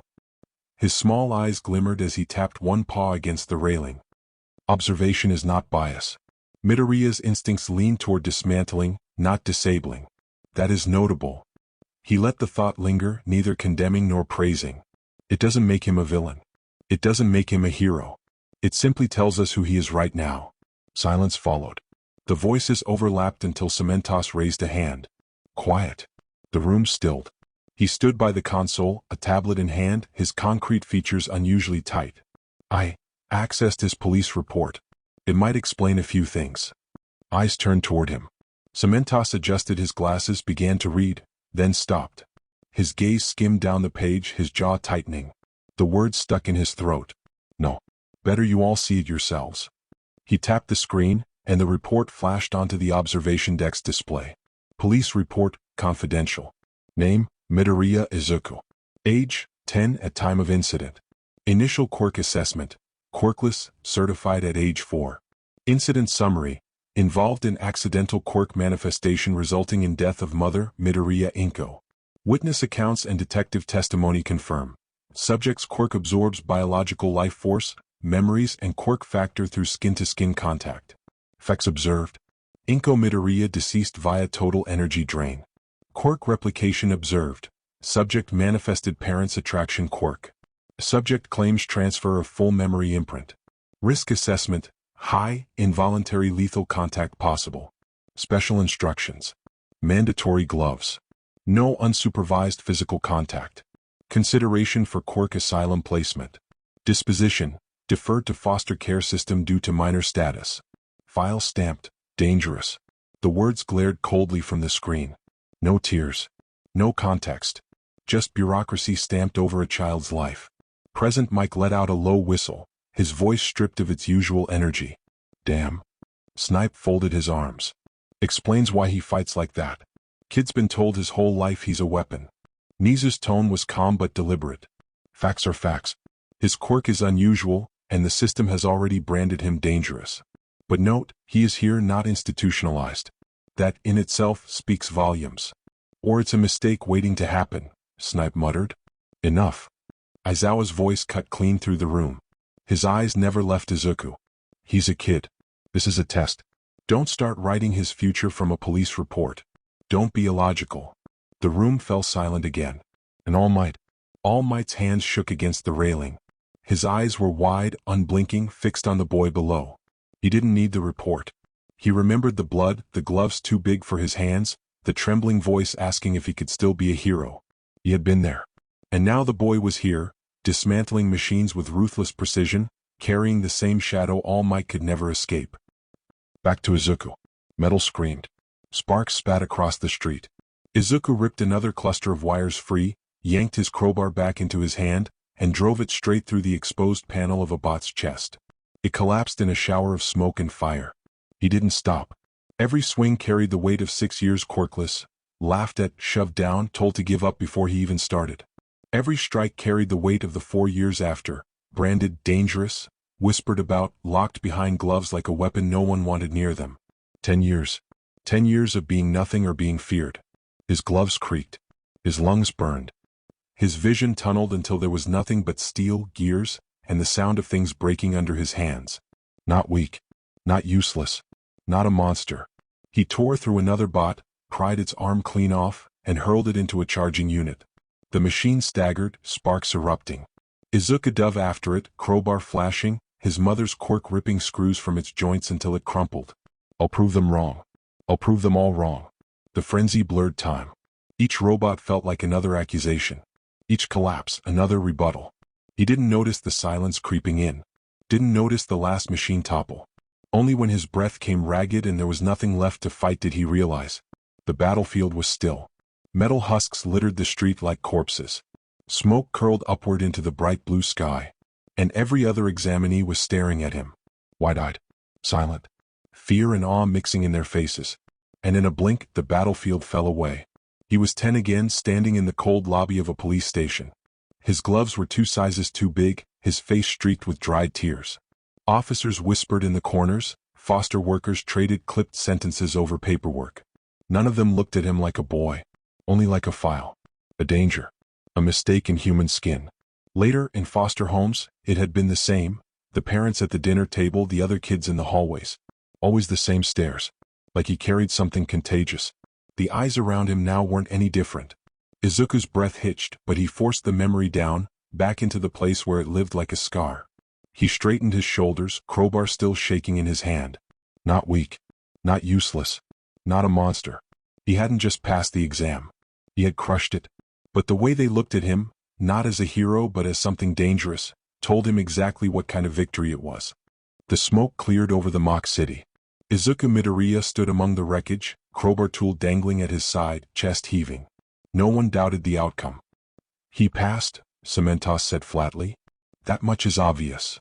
Passed? Snipe scoffed. The kid dismantled those machines like he was gutting them. That wasn't measured. That was years of anger let loose. Present Mick's grin was gone. Call it what you want, but he turned a tiny quirk in scrap metal into something lethal. That's not luck, that's brilliance. Brilliance doesn't excuse instability, Snipe shot back. Nizu tapped his paw against the railing, his tone measured. Instability can be managed. Potential cannot be ignored. We admit him, of course. But we also observe him closely. Aizawa nodded. That's my job. If anyone monitors him, it's me. He'll be in my class. Then All Might's voice cut across the room. No. Every head turned. Toshinori Yagi hadn't moved from the railing, his knuckles white, his eyes locked on the boy below. His voice was taut. I should be the first to know of his development. Every step. Every slip. Every change. If he strays, if he grows into something dangerous, I need to know before anyone else. A heavy silence followed. Nizu's head tilted slightly. You're asking for privileged access, Toshinori? Yue does not function on paranoia. He is a student, not a threat dossier. His tone sharpened, calm but immovable. If he is monitored, it will be by faculty consensus. Not by one man's fear. All Might stiffened. It isn't fear. It's responsibility. Aizawa's eyes narrowed, his scarf shifting at his shoulders. No, it is fear. You're not seeing Midoriya. You're seeing a ghost that isn't here. He's a kid, broken, angry, sure, but still a kid. And if you keep treating him like a villain before he even starts, you'll make it true. The room went quiet again.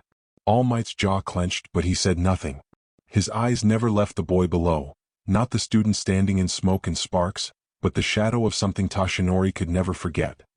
The siren blared, signaling the end. Examinees shuffled toward the exits, murmurs buzzing low through the crowd. Izuku walked among them, crowbar tool hanging at his side, his gloves scorched and sleeves torn.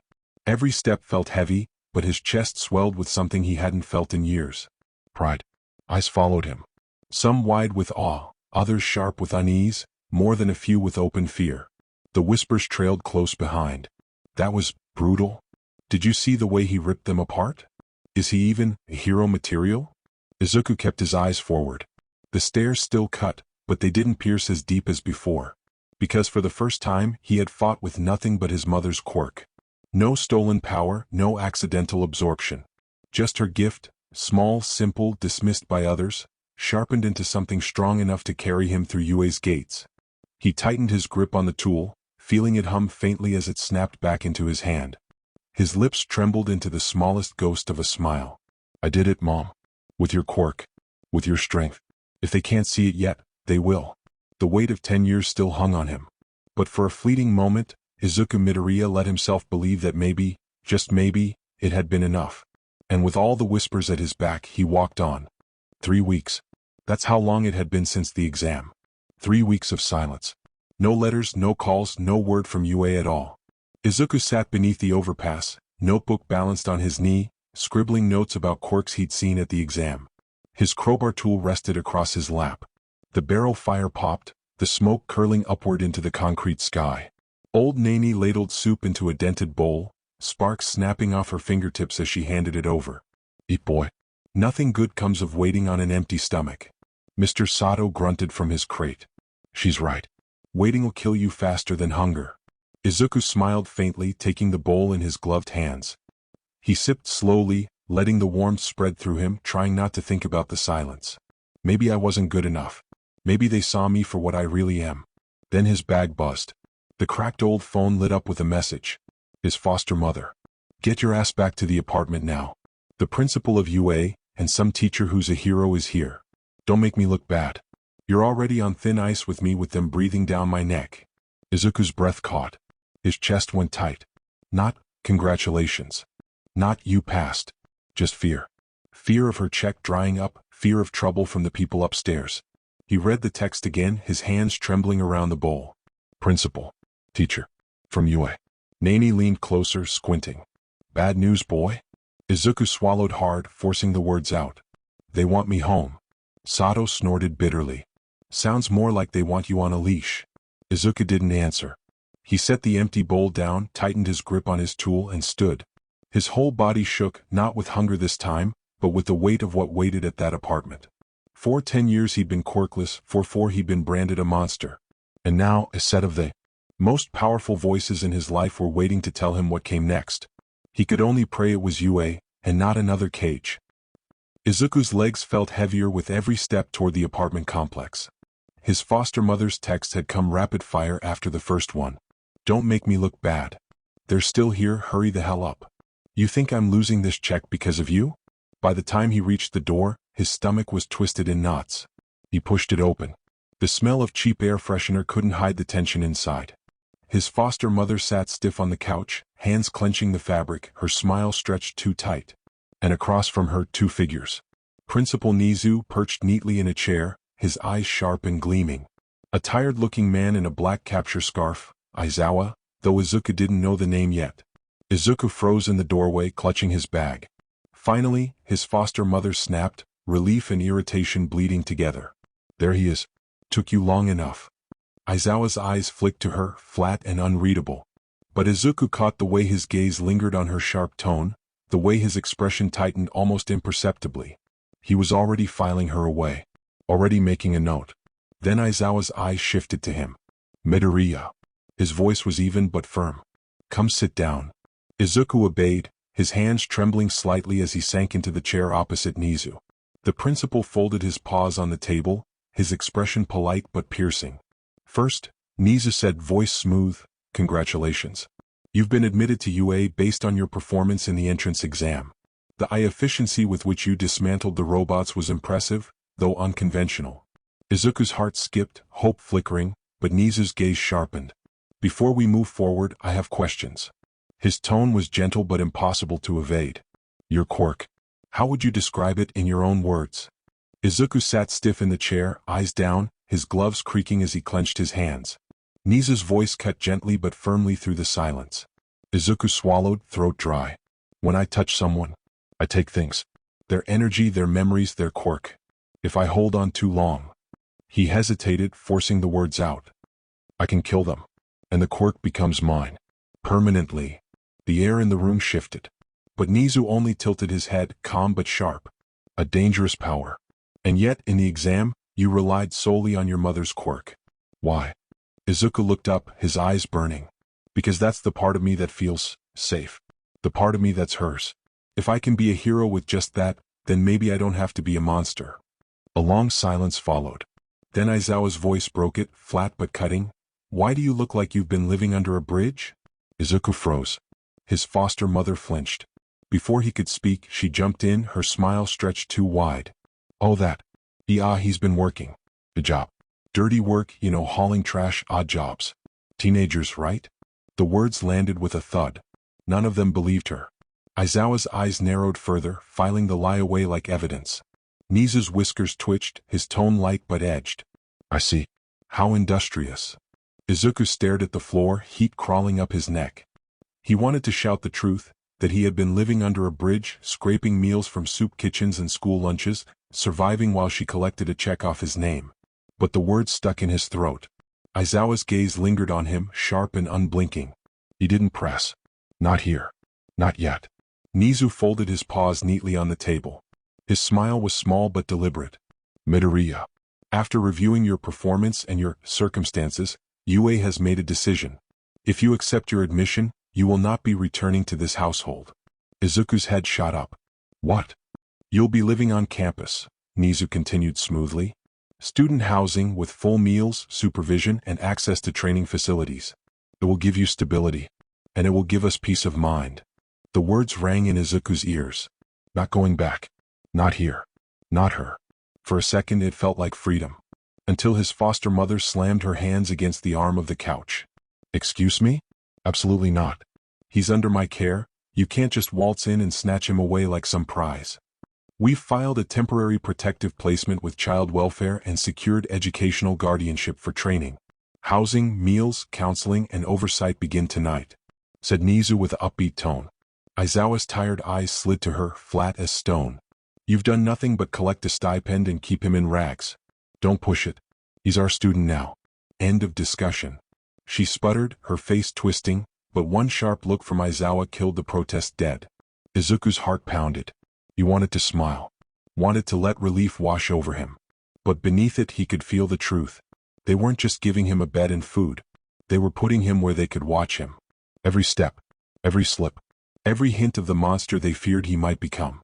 His throat tightened, but he forced himself to nod. I understand. Nizu's eyes gleamed, unreadable. Good. Then welcome to UA Midoriya, Izuku. And for the first time Izuku realized. He wasn't being rescued. He was being contained. You will not get away with this, yelled his foster mother, slamming her hand on the table. Midoriya, Nizu said lightly, gather your things. Izuku blinked. His things were already in his bag. I have everything, said Izuku in a flat tone. He stood, clutching it tightly, and followed them out. His foster mother's glare burned into his back until the door slammed shut. For a fleeting moment, walking down those apartment steps with UA staff at his side, he felt something close to freedom. The city streets blurred past as Izuku trailed behind Aizawa and Nizu, his bag slung over one shoulder. Just having gotten out the car and back at UA. Walking towards his housing. After a while, Aizawa slowed his pace until he was walking beside him. His scarf dragged faintly against the pavement. For what it's worth, Aizawa said, his voice low but steady, I'm sorry about your foster mother. Izuku blinked up at him, startled. No one had ever apologized for her before. She's a leech, Aizawa continued bluntly. Took the stipend and left you in the gutter. That's not parenting. That's exploitation. I have a daughter about your age. If anyone treated her the way you've been treated. He let the words hang, his jaw tightening. I wouldn't let it slide. Izuku's throat caught. He stared at the sidewalk, gripping his bag tighter. Aizawa glanced down at him, his expression unreadable. I won't lie to you, Midoriya. You're in UA now, but it doesn't mean we trust you. Not yet. You scared a lot of people at the exam. You've got issues and you'll be watched closely. That's the truth. Izuku braced himself for the sting, but Aizawa's next words landed differently. But you're also here because you earned it. You survived what would have broken most kids. You fought with what you had and you made it count. That matters. And whether you believe it or not, that's the part that makes me know you're worth the effort. Izuku looked up at him, eyes wide. The honesty was sharp, unsoftened, But there was no disgust in Aizawa's tone. No pity. Just truth and a flicker of respect. It threw him off balance more than cruelty ever had. "Thank you," Izuku whispered. Aizawa gave a short nod and shoved his hands back into his pockets. "Don't thank me. Prove me right." They walked the rest of the way in silence, the weight of the words hanging heavier than chains. But somehow, for the first time in years, Izuku didn't feel entirely alone. The dorm room was small but clean. Sheets folded crisp on the bed. A desk, a lamp, a closet with a lock. Izuku sat on the edge of the mattress, bag still at his feet, his crowbar tool resting across his lap. He should have felt relieved. This was what he'd prayed for. A way out, a real roof, no more sleeping under bridges or in alleys. But as he looked around the spotless room, his chest tightened. He knew why they had brought him here. Not because they trusted him. Because they didn't. Food. A bed. A cage. They were going to watch him. Study him. Wait for him to slip. Izuku gripped the tool harder, his gloves creaking. For a moment, his mother's voice stirred in his memory. "Izuku, you're stronger than you think." He held on to that, because if he let go, all he would feel was the bars around him. "I'll prove them wrong," he whispered into the empty room. The silence gave no answer. That night, Aizawa's apartment. Shota Aizawa dropped heavily onto the couch, shoulders sagging. He'd barely stripped off his capture scarf when Emi, Ms. Joke, leaned against the kitchen doorway, arms crossed, grin tugging at her lips. "You look like you crawled through rubble. That bad today at work?" Shota snorted. "One student did. Midoriya Izuku. 14. Quirkless until 10. First time it manifested, he killed his mother by accident. Absorbed her energy, her memories, her quirk. Police branded him dangerous. Since then? For years in foster care. No stable home. No physical contact. Gloves on, distance kept. The system tossed him around and left him in the dirt. Emi's grin slipped into something smaller, sadder. And he still showed up to the exam? He didn't just show up. Shota rubbed his eyes. He dismantled it. Went through robots like he was tearing apart scrap metal. Precise. Efficient. Ruthless. He fights like a survivor, not a student. And still, he's trying to cling to something good. I don't want to see that break. The floor creaked behind them. Shota turned. His daughter stood in the doorway, hair messy from bed, clutching her tablet against her chest. Her eyes were sharp, thoughtful. "Dad?" she asked. "Who's Midoriya?" Shota hesitated, then sighed. "A new student. Hero course. Your year." Her eyebrows lifted. "So I'll see him in class." "Possibly." She shifted the tablet in her arms. "You said he hasn't had a home. That no one's touched him in years. And that he fights like someone who's lived on the streets." "That's right." She nodded slowly. "Then I want to study him. Not to pick him apart. To understand him. If he's going to be in my class, if he's going to be a hero, then I need to know who he is, not just what everyone says he is." Shota blinked, then gave a low sigh. "You sound like your mother." Emi smirked, leaning on the doorframe. "Or like her father." Their daughter smiled faintly, curiosity burning in her eyes. "If the system failed him, then I want to see what he does without it holding him back." Shota leaned back, staring at the ceiling. "Just don't forget, understanding someone like Midoriya might mean seeing things you don't want to." "I know," she said simply. 2 weeks later, the week before school starts. 2 weeks bled by in silence. Izuku woke to the same white ceiling, ate the same cafeteria food under the same wary stares, and trained in the same empty gym until his muscles burned. No one told him not to leave campus, but he didn't have to be told. He felt the weight of eyes wherever he went, staff watching too long, teachers lowering their voices when he passed. He timed how long it took the security guard to glance up whenever he lingered by the gates. He noticed the way the dorm camera blinked red whenever he shifted too close to the door. It wasn't a home. It was a terrarium, clean, bright, and designed to make the specimen forget there were walls.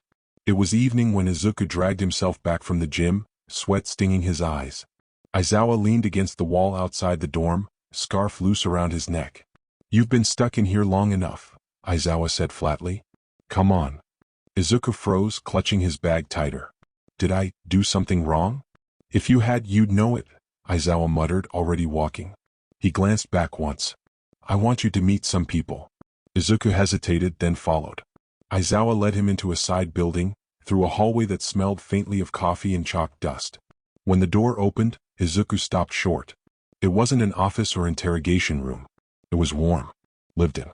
A staff lounge with mismatched chairs and a low hum of light. Ms. Joke sprawled on a couch, hair loose, scrolling her phone. Shota. You actually brought him? Thought you'd scare him off first. Izuku stiffened until she grinned at him. Relax, kid. That's a joke. At the table sat a girl about his age, tablet glowing in her hands. She looked up, sharp-eyed, studying him like he was a puzzle. So you're Midoriya? You look tired, not terrifying. Her voice was steady, matter-of-fact. And she didn't look away when he froze under her gaze.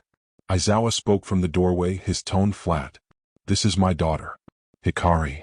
She looked like a perfect split between her parents, sharp where her father was sharp, bright where her mother was bright. Her hair was jet black with faint streaks of green that caught the light, cut in a choppy, shoulder-length style that framed her face without hiding her eyes. Those eyes were a startling green-gold, tilted slightly at the corners like Aizawa's, but alive with a spark that was all Ms. Joke. Her frame was lean, built from training, the kind of muscle that came from hours of drills, not just the weight room. Strong arms, steady posture, the coiled balance of someone who knew how to fight and expected to. She wasn't skinny, she carried herself with presence, every movement sharp and economical. Even in casual clothes, the impression was there. A girl ready to drop into a stance at a moment's notice. Her face, though, softened the edges.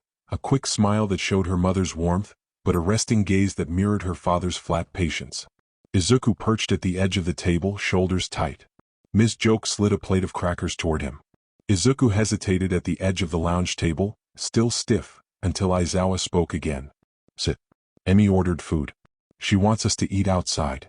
Izuku blinked, startled. F food.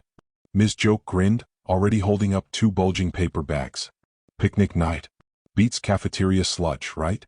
Izuku's stomach growled before he could stop it. His ears burned. Aizawa rolled his eyes and pushed off the doorway. Come on. Before she starts telling jokes to stall you. They stepped out onto the back lawn, where the grass stretched wide under the evening sky. Emi flopped onto a blanket she'd spread earlier, unpacking takeout boxes with a flourish. Tada. Soba, carriage, dumplings. Don't worry, kid, I ordered extra. Izuku sat gingerly on the corner of the blanket. His hands trembled as he picked up a box of dumplings, half expecting someone to snatch it back. No one did. Hikari plopped down across from him, cross-legged, tablet forgotten. So, Midoriya, do you ever do anything besides train? Izuku blinked, dumpling halfway to his mouth. What? You've been holed up in the gym every night, Hikari said simply, biting into carriage. That can't be all you are. He looked down, embarrassed. I write notes on quirks, on strategies. Her eyes flickered with interest. So you're a planner. He shifted nervously. I guess. It's easier than talking to people. Hikari shrugged. Fair enough. People are complicated. Plans make sense. Izuku risked a glance up. She wasn't mocking him. Just stating it like a fact. Emi broke in, grinning as she shoved a carton of soba toward him. Eat, kid. Your skin and bones. Shota, tell him training won't mean squat if he doesn't eat. Aizawa gave a flat look. Eat your food, Midoriya. Izuku ducked his head, hiding a small smile as he slurped noodles. The evening went on like that. Awkward at first, then easier. Hikari asked about his favorite food, and Izuku admitted sheepishly he hadn't had much beyond cafeteria trays in years. She told him about growing up with 2 pro-hero parents, how their training drills sometimes doubled as family bonding. He laughed, actually laughed, when Emi described Shota falling asleep halfway through one of Hikari's practice matches. No one asked about quirks. No one asked about files or gloves or police reports. It was just food, jokes, conversation, normal. By the time the boxes were empty and the fireflies came out, Izuku sat back on the blanket, full and warm in a way he couldn't remember feeling. For the first time in years, he wasn't the outcast. He was just a kid, sitting with another kid, sharing a meal under the summer sky. When he returned to the dorm later that night after saying goodbye to the family, the camera still blinked red. The wall still pressed in. Tomorrow the whispers would start again. But his chest felt strange, lighter, unsettled. Because tonight, someone his own age had looked at him without fear. Because tonight he hadn't felt like a monster. If this place was a cage, then maybe Hikari Aizawa and her family were the first ones to hand him a key. The gym echoed with the steady rhythm of fists striking a heavy bag. Izuku's crowbar tool lay discarded on the bench, sweat dripping down his face as he hammered the bag until his knuckles ached inside his gloves. Not bad. Izuku spun. Aizawa leaned against the wall, scarf loose, arms crossed. Beside him stood Hikari, posture relaxed but eyes sharp. Izuku stiffened. "What are you doing here?" "Watching," Aizawa said simply. "And giving you an opportunity." Hikari stepped forward, rolling her shoulders. "I want to spar. Hand to hand." Izuku froze. "What?" "Just us," she said, calm but direct. "No bots. No tools. See what you've really got." He shook his head instantly, backing away. "No. If I touch you, I—" "You won't," Hikari interrupted. Her tone was steady, matter-of-fact, but her eyes carried a spark of challenge. "You don't understand," Izuku pressed. "My quirk, if I hold on too long I could—" His voice cracked. "I could kill you." Hikari didn't even blink. "That's why I told you. Suppression aura. I dampen quirks in a radius. Get too close and I cancel them completely. With me you're safe." Izuku's chest tightened. "Safe." The word felt alien heavy. But he still shook his head, his gloved hands trembling. "I won't take them off. The gloves. The sleeves. Not for this." The silence stretched. Aizawa's gaze narrowed, but instead of reprimand he gave a small approving nod. "Good. That's control. Keep them on. Tools aren't weakness, they're insurance. You use them until you don't need them." Izuku blinked, stunned. No one had ever encouraged the gloves before, mostly it was used to threat or fear. Hikari smirked faintly, raising her fists into stance. Calm, witty, but fierce under the surface. "Fine by me. You can keep your training wheels. I'll still push you off balance." Izuku hesitated, then raised his hands. Still gloved, still cautious but ready. Their movements started small. Hikari circled him with steady precision, every step measured, every glance testing. She fought with her father's patience, waiting for an opening, but when she struck it was sharp and fast, carrying her mother's spark of confidence. Izuku blocked clumsily at first, his instincts rusty. But as the minutes dragged, his street-forged reflexes slipped through, dodges tight, counters quick, every move born from surviving fights he'd never asked for. "See," Hikari said between strikes, a small grin tugging at her lips. "Not just muscle. You think while you move. That's dangerous in the right way." Izuku's breath caught. She wasn't afraid. She wasn't disgusted. She was studying him, calmly, curiously, with a wit that made her jabs sting in more ways than one. Aizawa watched from the wall, scarf loose, eyes sharp but unreadable. The spar slowed, both of them dripping sweat, chests rising and falling hard. Izuku let his arms drop, gloves creaking. Hikari eased out of her stance too, a calm grin tugging at her lips. "Not bad," she said, echoing her father's words but with warmth. "Next time don't hold back so much." Izuku blinked at her, startled by the confidence. No disgust. No fear. Just curiosity and respect. Only then did he notice what had been there the entire fight. Her hair faintly lifted, static soft at the edges, and her eyes no longer green-gold but a sharp, steady green. Suppression aura. She had kept it active the whole time. For him. Then she extended her hand. Izuku froze. Panic spiked, breath shallow. His mind flashed back. The last time he touched skin, the warmth stolen from his mother, the flood of her voice and memories. He looked down, checking his gloves. Still there. Secure. With a trembling breath, he reached out. Their hands met, fabric against her fingers. Nothing happened. No flood of memories. No loss. Just contact. Her grip was firm, steady. "See," she said, calm and quietly fierce. "You're not untouchable. You just need someone who can stand close." Izuku's chest tightened, a fragile warmth breaking through the years of fear. For the first time in 4 years he didn't pull away first. From the wall, Aizawa watched silently, arms folded. He didn't lecture. Didn't smirk. He just noted the way Izuku's shoulders for once looked a little lighter. The days slipped by in quiet rhythm. Izuku didn't have classes yet. His mornings blurred together, cafeteria meals eaten under wary stares, long hours alone in the gym, the sterile silence of the dorms. But every evening without fail Hikari showed up. She always walked in with her sleeves rolled up, hair tied back, her eyes shifting from green gold to steady green as her suppression aura settled over the space. Then she'd smirk lightly and toss him a line like, "Don't tell me you wore yourself out before I got here." They sparred. Sometimes sharp and fast, sometimes slow and technical. Izuku fought like a survivor, quick dodges, desperate counters, while she fought like a student raised on drills, sharp balance and quiet control. He never once took off his gloves. Never bared his skin. The long sleeves stayed on even when sweat darkened the fabric. She never asked him to remove them, and he respected her for that more than he could say. Between rounds she asked questions. Not about his quirk, about him. What other hobbies do you do when you're not fighting? I write notes. On quirks. On strategies. That tracks, she said with a half smile. You think like a chess player. She asked about his crowbar tool and he explained, haltingly, how he'd built it from scrap. She grinned sharp. That's not just an invention.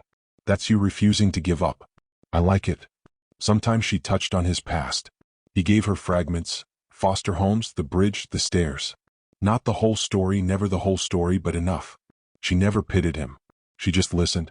Izuku learned about her too. That she hated sitting still, that she'd sneak sparring into her free time whenever she could. That her dad never laughed at her jokes, but her mom laughed at everything. That she wanted to understand people, even the ones everyone else wrote off. Day by day the silences grew shorter. The spaces between strikes filled with dry comments, quiet wit, and flashes of laughter that startled Izuku every time it escaped him. By the 6th evening, the last night before school started, they sat on the mat side by side, sweaty and sore. Izuku hugged his knees, gloves still on. Hikari leaned back on her hands, watching the ceiling. You know, she said calmly, I think I've learned more about you in a week than most people ever tried to. Izuku blinked, unsure how to answer. Why? She shrugged, her green eyes flicking toward him. Because you're worth understanding. Simple as that. Izuku's throat tightened. 10 years since anyone his age had wanted to know him. And now, for the first time in years, he had a friend. First day of UA. The door slid open with a clatter. Izuku stepped inside behind Hikari, heart hammering. Rows of desks gleamed under the bright light. Students were already filtering in, chatter filling the air, quirks and personalities bouncing off each other in bursts of sound. Ida Tenya was lecturing someone about proper posture. Uraraka was smiling nervously as she tried to introduce herself. Todoroki sat silently at his desk, half his face hidden behind his hair. Izuku tried to slip into a seat near the back, shoulders hunched, praying not to draw attention. But then a familiar voice cut through the noise. Well, look who crawled out of the grave. The room stilled. Bakugo leaned back in his chair, red eyes locked on Izuku like a knife point. Deku. The word dripped venom, loud enough for everyone to hear. Izuku froze, the air punched out of him. It was still unusual for him to hear that nickname spit at him, but it landed with the same weight. He opened his mouth, throat tight, but this time something in him bristled. He'd survived worse than Bakugo. He'd survived everything. Bakugo. His voice was low, steady. You haven't changed. The tension snapped taut. Sparks spat from Bakugo's palms, heat prickling the air. Izuku's fists curled tight in his gloves, his glare unwavering. Let's get this over with, spat Bakugo. Izuku braced himself, already knowing what he was going to say. You admit it, don't you? Bakugo snarled, voice raw and jagged. You killed her. Anti-Inko. You couldn't stop it. The words shattered the classroom. Gasps rippled across the desks. Izuku's chest heaved, but he forced himself to answer, steady, sharp. I did. I couldn't stop it. But you, he stepped forward, green eyes locked onto red. You're worse. You spent years breaking people down on purpose. Me, anyone weaker than you. Don't you dare pretend you've got the right to judge me. The class recoiled, whispers buzzing like static. Mina Ashido's pink skin went pale, her pen clattering to the desk. Wait, did he just say, killed? She whispered, horrified. Siro whistled low under his breath, eyes flicking between Bakugo and Izuku. Man, this is nuts, and it's only day one. Kota hunched down, wide eyes darting from one boy to the other, as if hoping to vanish into his seat. Tsuyu's voice croaked through the silence, blunt as always. Ribbit. Heroes don't accuse each other like that. Shoji's massive frame shifted uneasily, one arm shielding his desk instinctively like he expected violence to spill out any second. Bakugo's teeth bared. Sparks flared hotter, snapping against his desk. Say that again, Deku. Izuku raised his fists, jaw tight. I don't need to. The explosion of movement came a second later. Bakugo shoving back his chair, Izuku stepping forward, when a white scarf cracked through the air, faster than lightning. It coiled around both of them in a single motion, yanking them apart and pinning their arms to their sides. Enough. The word cut the air clean. Every head turned toward the doorway.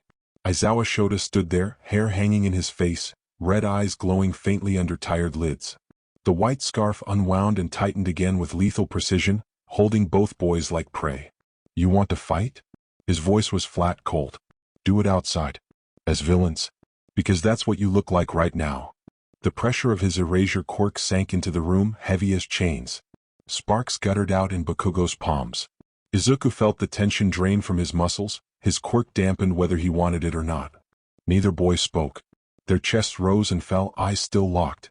Sit down, Aizawa ordered. Both of you. The class didn't dare breathe.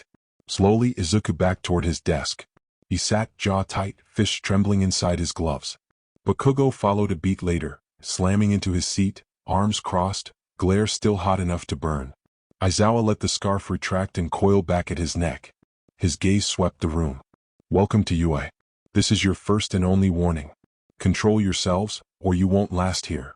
Silence stretched, then whispers began to ripple. Uraraka shifted nervously in her chair, wide-eyed. Killed? Did he really? She whispered but didn't finish. Ida adjusted his glasses with stiff, jerky motions, clearly scandalized.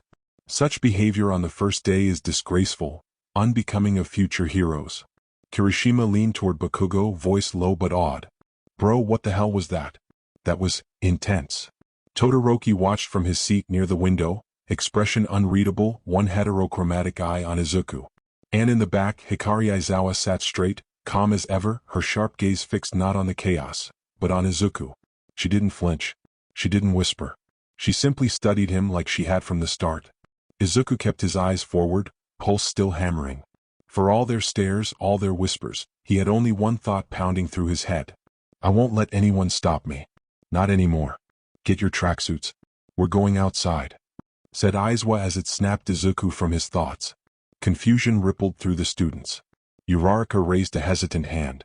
Aren't we supposed to start with orientation? Aizawa gave her a flat look. Orientation won't teach me what I need to know about you. A fitness test will. 10 minutes later, the locker rooms echoed with voices and laughter as students changed. Kirishima hyped Bakugo up. Soda teased Kaminari about his hair. Even Todoroki quietly shifted into his uniform. But Izuku wasn't there. He'd slipped into a stall by himself, shutting the door tight. The blue and white tracksuit felt heavy in his hands, heavier when he pulled it on.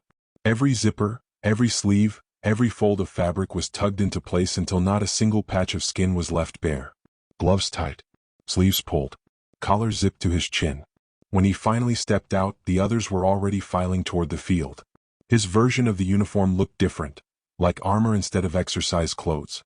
A second barrier, layered over the gloves and sleeves he refused to give up. The sun hit the field outside, bright and unyielding. The class gathered, excitement buzzing, until Aizawa spoke. You're here to be heroes. That means pushing yourselves beyond the limit. So we'll see what you can actually do. His scarf uncoiled, white threads glinting in the light. His eyes swept over them, sharp and unblinking. Fail to impress me and you're expelled. Simple as that. Gasps erupted across the group. Kaminari yelped. Uraraka paled.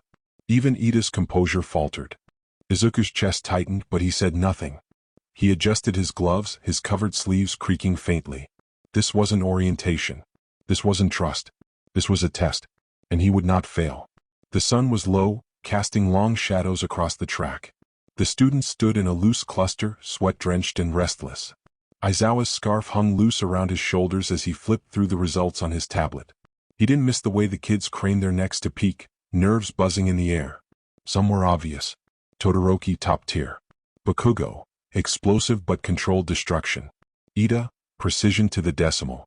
Uraraka, clever though hesitant. Then there was Midoriya. Covered head to toe, his tracksuit zipped to his chin, gloves never leaving his hands, he looked less like a student than a hazard contained. And yet, his scores told a different story. Strength, efficient if unpolished. Speed, above average. Dexterity, sharp. Instincts and ingenuity, ruthless. Too ruthless for someone his age, Aizawa thought, eyes narrowing. He worked like every move was survival, not training. Like someone who'd learned to fight in alleys and shadows, not gyms. Someone who was trying to prove he should exist. For instance, when it came to the grip dynamometer, Midoriya didn't just squeeze. He inhaled slow, green eyes narrowing, and pressed his gloved palm against his other hand wrapped around the device. For a second nothing seemed odd. Then the air grew heavy, faint energy crackling under his skin as he turned his mother's quirk inward on his finger, while his other hand used the quirk on the opposite side of grip dynamiter, doubling the pressure, forcing strength through bone and tendon that were never meant to hold it. The machine screeched. Numbers spiked higher than anyone else's who didn't have a strength quirk by a wide margin. Then came the sharp crack in his wrist. Pain lanced up his arm and his fingers spasmed against the grip. He'd sprained it, maybe worse. A few students gasped, uneasy. Did he just? Izuku unclenched slowly, jaw tight, hiding the tremor in his hand as he set the device back down. No complaint. No limp. Just a muttered, "Here you go," as he walked it off, shoulders stiff. Aizawa's eyes narrowed. Reckless. Ruthless. But also desperate, like a boy who thought the only way to be seen as a hero was to hurt himself proving it. Around the cluster of students, whispers already buzzed.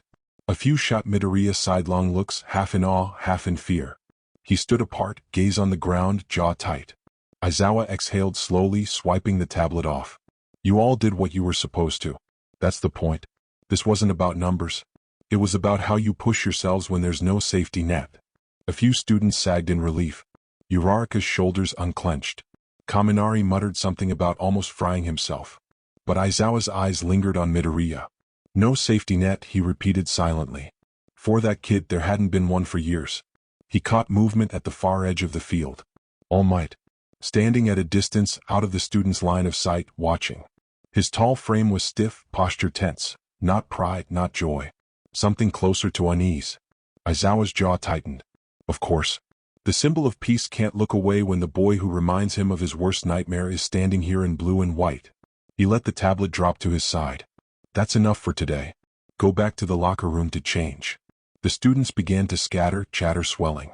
Bakugo stalked ahead, scowling. Uraraka clapped her hands together nervously, trying to lighten the mood. Todoroki walked silent, unreadable as ever.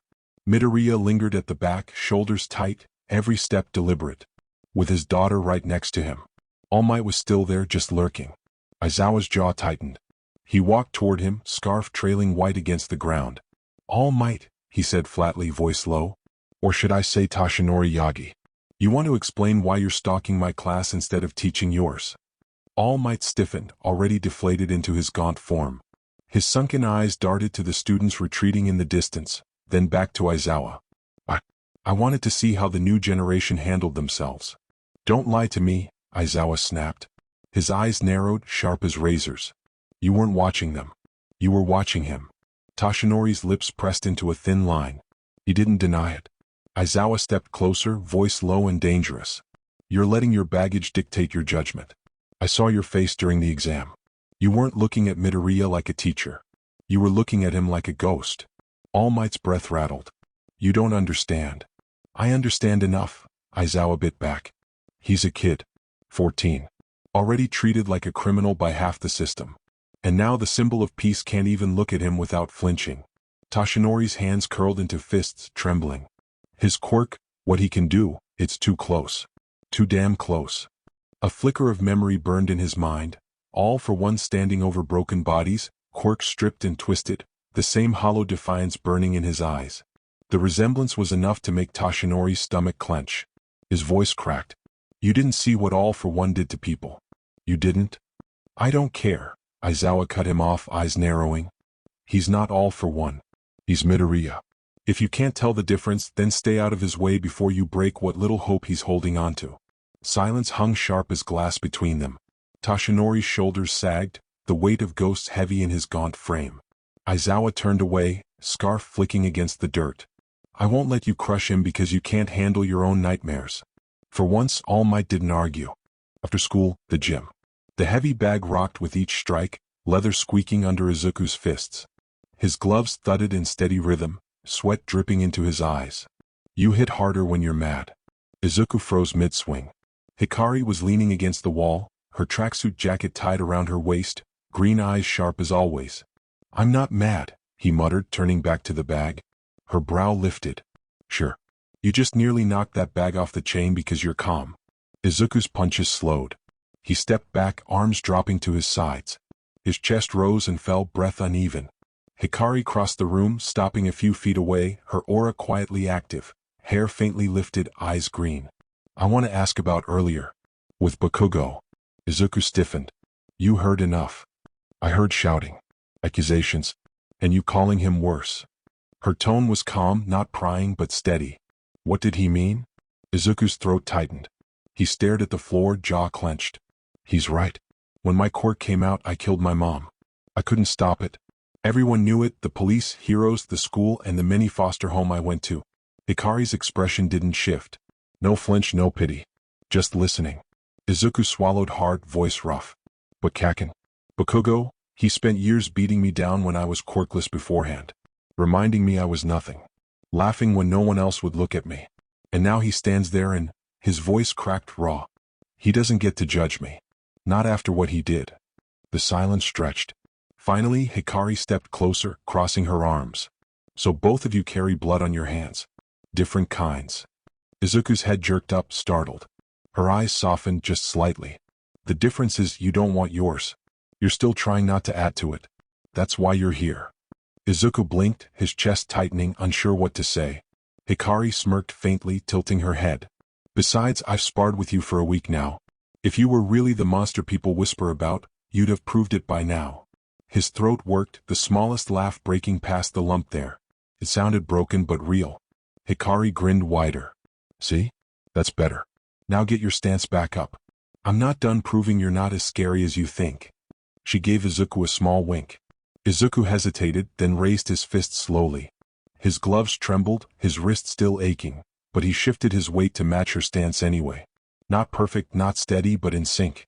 For the first time since Bakugo's words, the weight in his chest didn't feel unbearable. The room buzzed with nervous chatter until the door slammed open. I am here. All Might's voice thundered through the room, cape snapping behind him. The air shifted instantly, gasps, cheers, wide-eyed awe. Kirishima shouted, fist pumping. Uraraka clasped her hands under her chin. Even Todoroki looked up, his cool mask cracking with curiosity. All Might strode to the front, smile blazing, presence swallowing the room whole. Young heroes. Today we begin battle training. You'll fight. You'll adapt. You'll prove yourselves. And you'll do it, in costume. The class erupted, voices overlapping in excitement. Izuku sat still. Not once did All Might's eyes touch him. Not a glance. Not a word. Nothing. The smile reached everyone else. The booming encouragement carried the class. But not him. Izuku's stomach twisted. His gloves creaked as his fists clenched under the desk. Because he'd seen this before. Felt it before. That day under the bridge, when he stopped those criminals, when he'd told All Might the truth of his life, he'd asked one thing. Could he still be a hero? And All Might hadn't answered. He'd walked away. Now, in front of the class, it felt like the same thing all over again. Only worse. Because this time, All Might wasn't just silent. He was treating him like he wasn't even there. Izuku's chest tightened. A whole year since that bridge. A whole year since he asked the only question that mattered, can I still be a hero? And got nothing but silence as an answer. And now here he was, smiling at everyone else like nothing had ever happened. From across the room, Hikari noticed. Her brow furrowed, eyes softening in concern. This wasn't the puzzle staring she usually did when she studied him in sparring. This was different, confusion, worry. She saw the way Izuku hunched in his seat when everyone else leaned forward, the way his jaw locked while the symbol of peace looked past him as if he were invisible. She didn't understand why. But it gnawed at her. And for the first time, Hikari felt less like she was watching a classmate and more like she was watching a friend being abandoned. Arrival, battle simulation grounds. The changing rooms emptied into the wide concrete lot of training ground Beta. Gasps rippled through the students as they caught sight of the mock city rising around them. Glass towers, brick alleys, steel staircases winding like arteries. Ida's hands chopped the air with enthusiasm. This is remarkable. An entire battlefield engineered for us. But not all eyes were on the city. Some lingered on Izuku. He stood near the back of the group, his costume stark against the bright colors of his peers, dark green reinforced fabric, zipped to his chin, gloves sealed tight, hood low. The new multi-tool hung at his hip like a weapon, gleaming under the sun. Kaminari muttered, seriously, that's less hero suit, and more, oh, here comes the guy in the alley. Jiru's brow furrowed.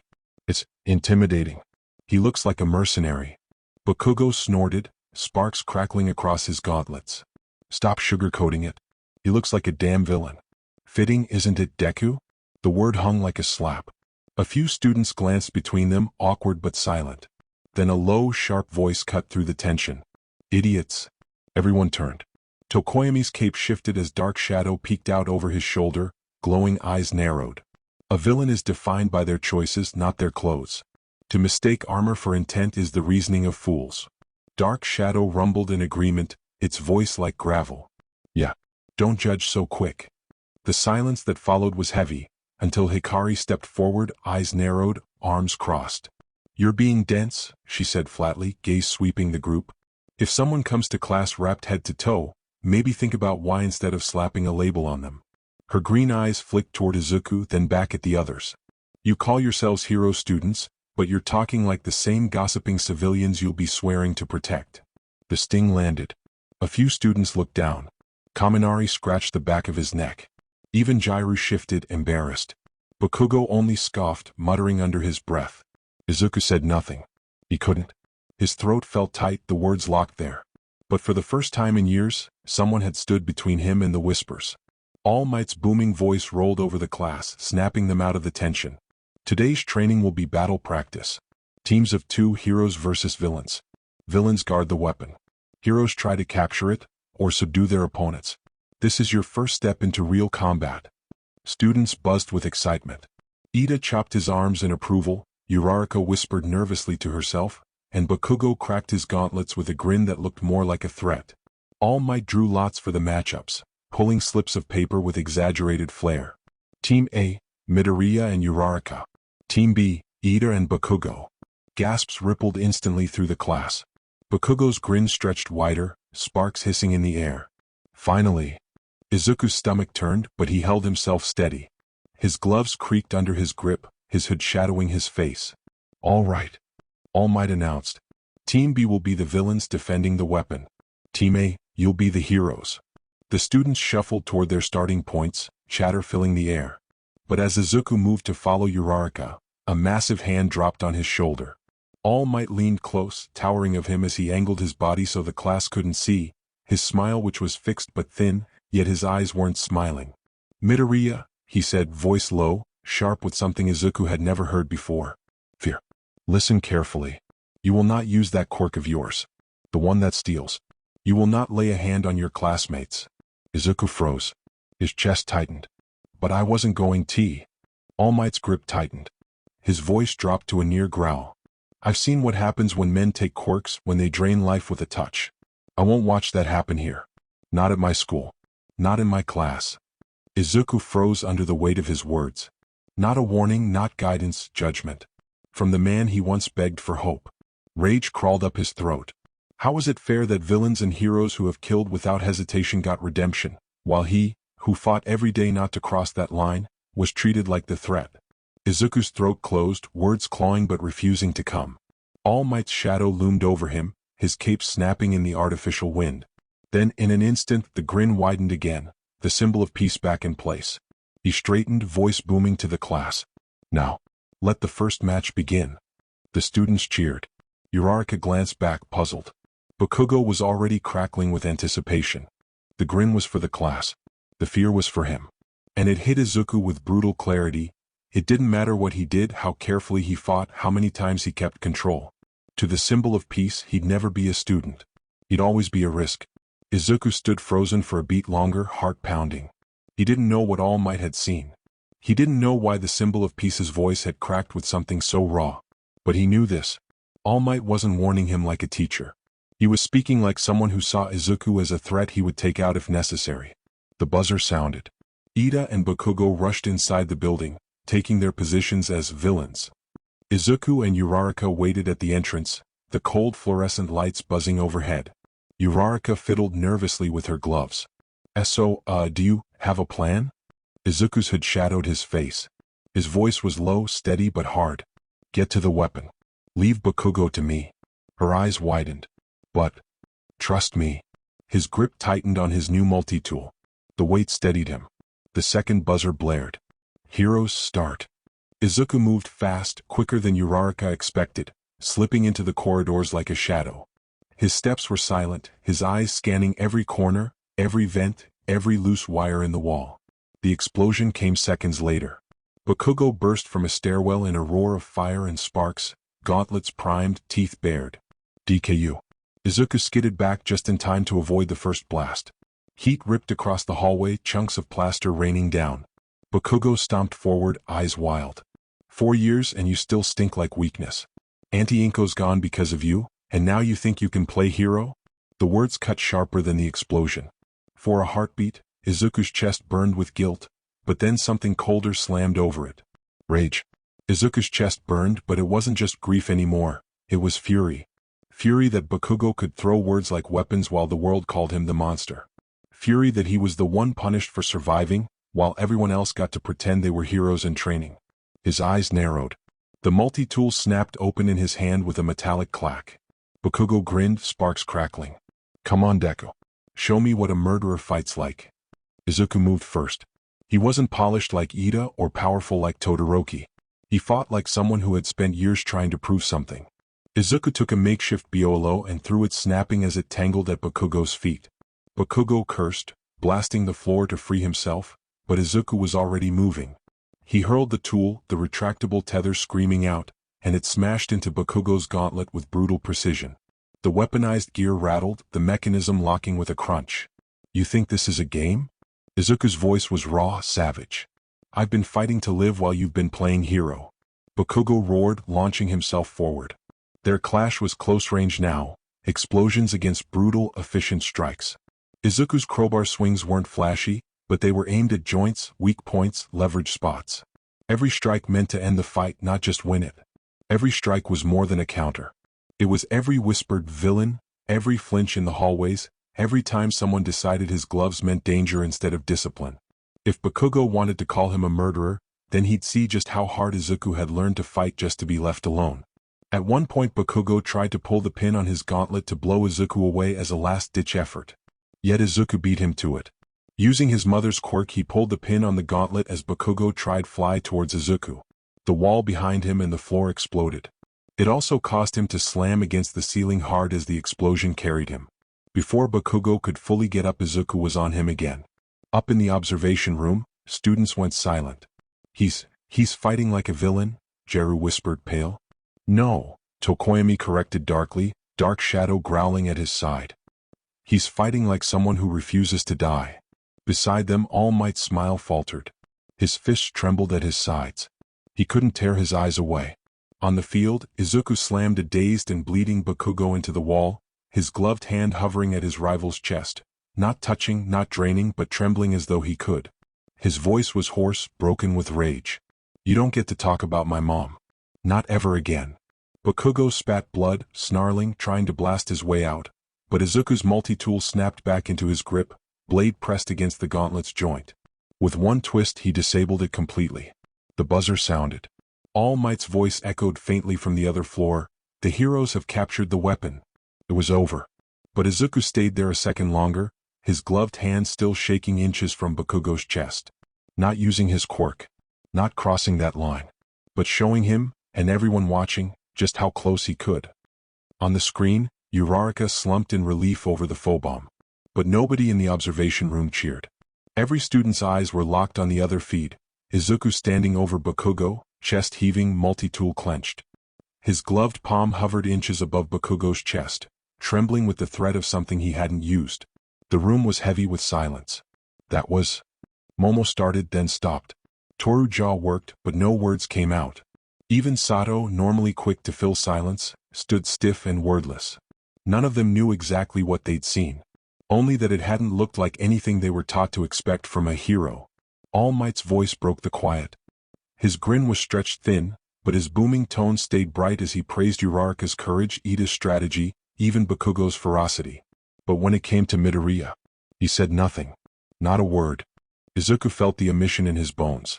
Then Aizawa spoke, his voice flat but cutting through the silence. Midoriya, you fight to end, not to win.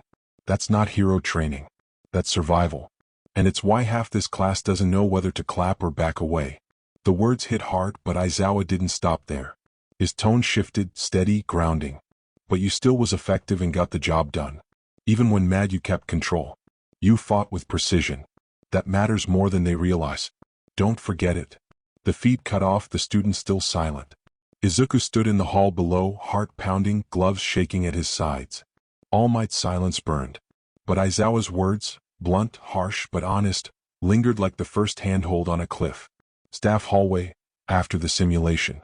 The last students filed out, their voices low and uneasy. All Might stayed behind, his towering frame slouched slightly as the booming persona slipped. His grin was gone, fists tight at his sides. You didn't reprimanded him enough about how he fought, Toshinori muttered, voice thin in his gaunt form. Aizawa leaned against the wall, scarf trailing white against the floor, eyes half-lidded but sharp. No, I was honest.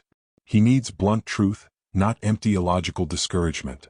That boy just fought like a villain, Toshinori snapped, his voice cracking before he reined it back. Efficient, ruthless, that's not what a hero is supposed to be. Aizawa's eyes narrowed. You think I didn't notice? Of course he fights like that. He's had to survive things these kids can't imagine.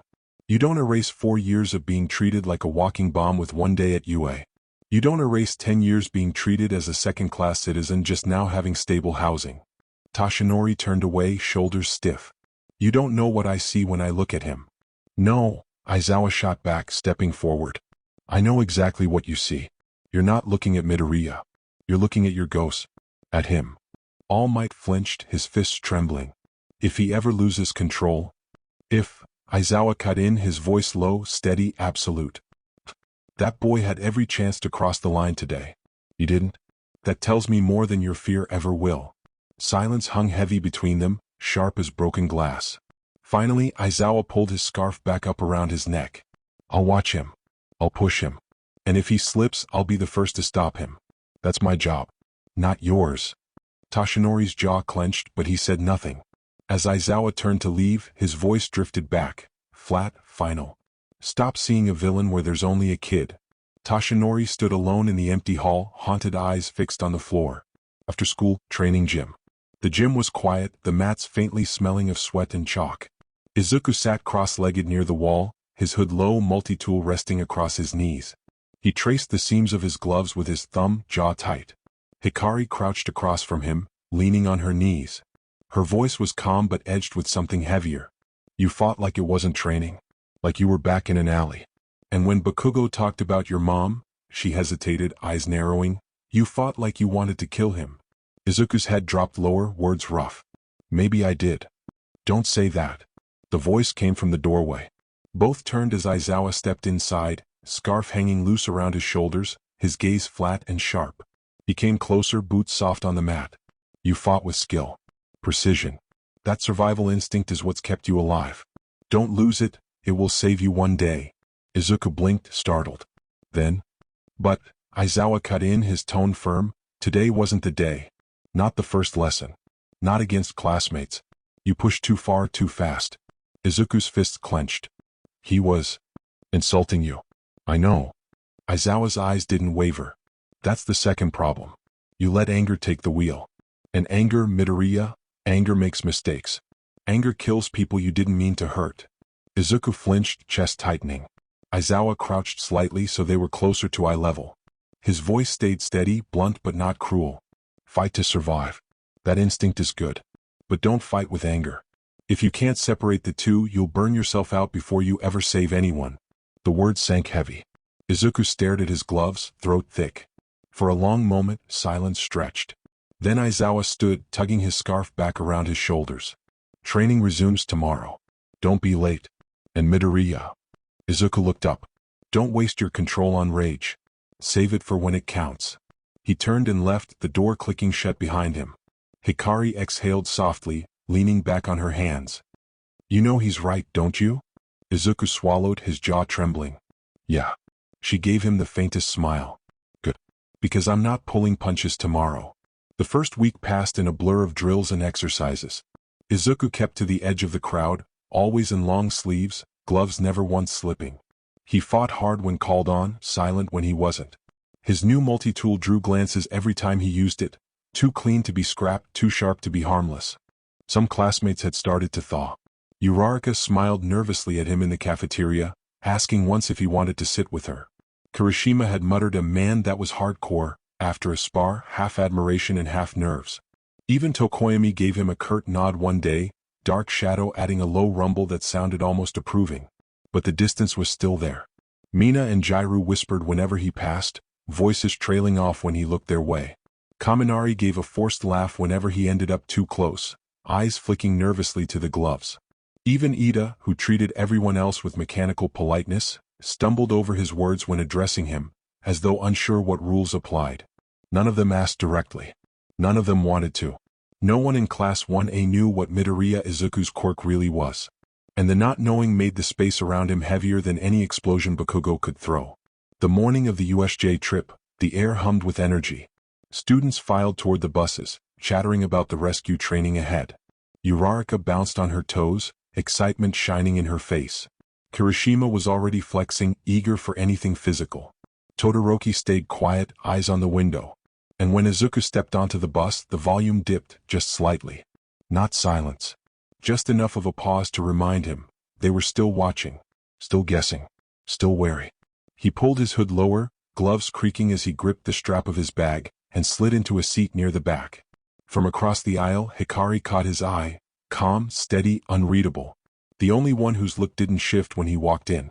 The bus rumbled forward, carrying them all toward the unforeseen simulation joint. And Izuku couldn't shake the thought pressing at the back of his mind. They don't trust me. Not yet. Maybe never. But I'll prove them wrong. The bus hummed with chatter, the air buzzing with excitement. Kirishima and Kaminari were already arguing about who would shine most in a rescue mission.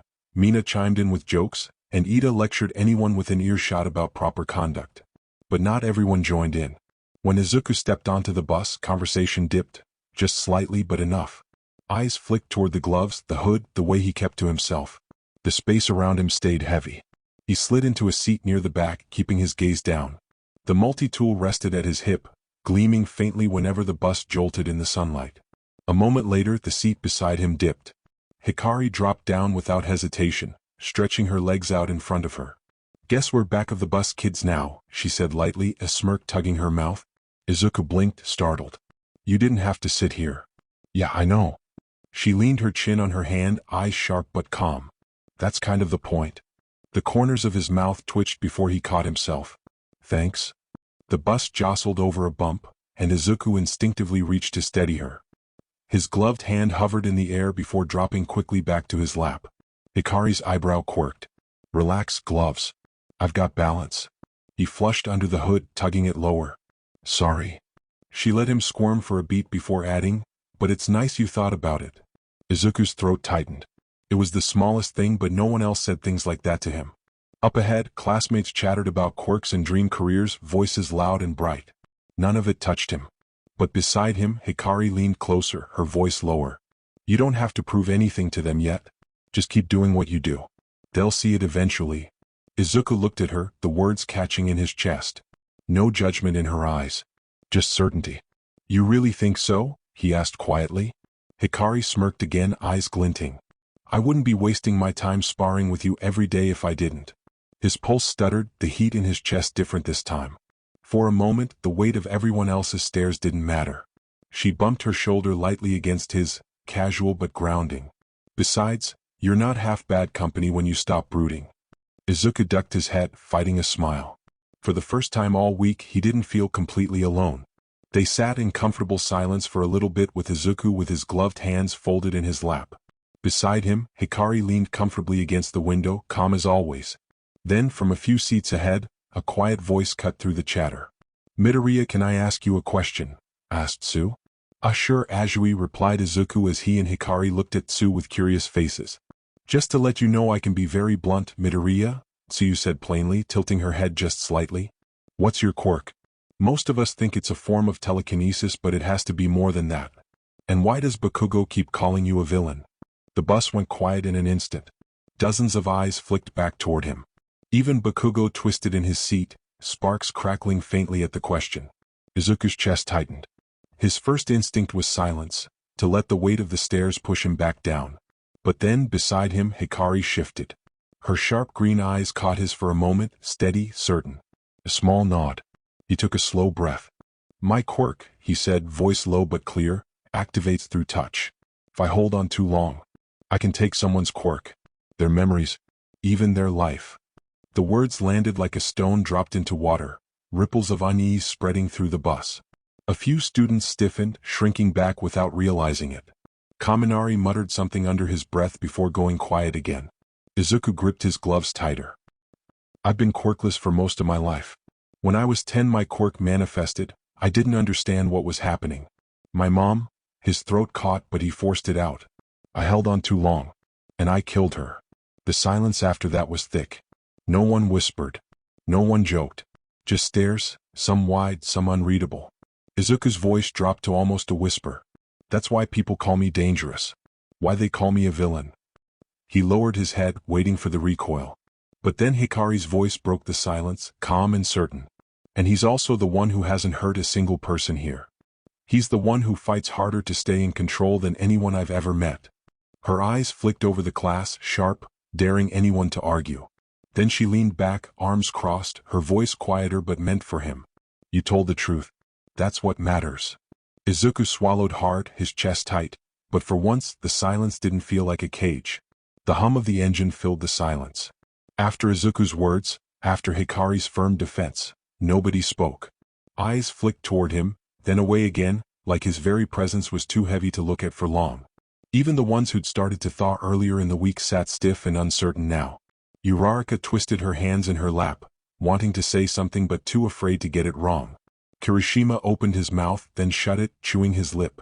Bakugo glared straight ahead, sparks popping at his gauntlets, but for once he didn't speak. Aizawa, seated near the front, noticed. He'd caught every word. His sharp gaze flicked to the rearview mirror once, lingering on Izuku's hooded figure and Hikari sitting steady beside him. But he didn't comment. He let the silence sit heavy and raw all the way to the gates. The bus hissed to a stop in front of the massive dome. Students filed out slowly, voices low. The silence clung even as they crossed the walkway and the building came into view. The unforeseen simulation joint stretched wide and gleaming, a hero's playground of disaster zones. Fire, flood, storm, mountain, cityscape. For a moment, the class's awe tried to push past the tension. Whoa! Kaminari whispered. This place is incredible, Mina breathed. 13 stood waiting at the entrance, their suit gleaming, arms outstretched in a welcoming gesture. Welcome Class 1A to the USJ. The doors slid open. Students shuffled inside. Izuku followed at the back, Hikari at his side, the multi-tool heavy at his hip. The weight of the bus ride still pressed on his chest, each stare like a bruise. But then the air shifted. Aizawa's scarf stiffened. His eyes narrowed. The space in the center of the USJ rippled, a black mist blooming outward like an open wound. One by one, figures stepped through, hulking shapes, sneering faces, blades and claws glinting. Aizawa's voice cut sharp through the stunned silence. Villains. The class froze. Izuku's chest clenched, every muscle taut. The black mist surged like a wave, swallowing the plaza in seconds. Izuku felt the ground vanish beneath his feet, his stomach lurching, cold mist choking his lungs. Then, splash. Water closed over his head, dragging him down. His hood snapped back, his gloves heavy, the weight of his multi-tool threatening to pull him under. He kicked hard, panic spiking. A grip seized his wrist. Kick, Midoriya. Tsuyu's voice, calm and steady even in chaos. Her long tongue lashed around a floating pipe, anchoring both of them as they broke the surface. Hikari surfaced nearby, soaked, dark hair plastered to her face, her eyes burning green under the dim light. She hauled herself onto a chunk of collapsed platform, scanning the water. Shapes moved all around them. Villains. Fins slicing through the waves, scaled skin flashing, webbed claws reaching. Their eyes gleamed with predatory hunger. One shark-headed thug leered, water dripping from jagged teeth. They threw kids in here with us? Guess it's feeding time. Izuku dragged himself onto the wreckage beside Hikari, coughing water, chest burning. His mother's quirk hummed faintly, tugging loose bolts and debris toward him across the rippling surface. His multi-tool weighed heavy at his hip. Tsuyu crouched, eyes sharp but steady. I can keep us afloat. But I can't fight all of them alone. Hikari wiped water from her eyes, jaw tight. A faint shimmer of her quirk stirred the air, suppressing the villains closest to shore. Then we don't fight all of them. We fight smart. Izuku's heart hammered. All Might's warning echoed in his head. Don't use that quirk. Don't touch them. His classmates' stares burned like phantom weight on his shoulders. But the villains were closing in. One lunged, claws flashing. Izuku's grip snapped tight on his multi-tool. The tether screamed as he whipped it forward, crowbar edge smashing into the villain's jaw with brutal precision. Bone cracked. The thug went under. Another tried to climb the wreckage. Izuku ripped a rusted pipe free with his mother's quirk, jamming it down like a spear, knocking the villain back into the waves. No hesitation. No mercy. Just survival. From the corner of his vision, he saw Tsuyu's throat bob once, eyes flicking to him. She didn't comment, but her gaze lingered, watching the way he fought like someone who'd done this before. And beside him, Hikari gave the faintest nod. Not approval of the violence, but of the necessity. Izuku's chest heaved, water dripping down his hood. His voice came out rough. "They're not taking us under," Izuku said. The wreckage bobbed under their weight, 20 feet of water yawning between them and shore. Fins cut lazy circles in the waves below. Izuku's multi-tool snapped wide, the crowbar edge smashing teeth as he ripped a loose pipe into his grip. He hurled it like a spear, skewering a scaled thug back into the depths. Hikari's aura pulsed green, the water flattening as two villains gasped mid-stroke, their quirks flickering out before she drove a boot into their ribs. Tsuyu ricocheted from head to head, her tongue whipping one villain into another before they splashed down like stones.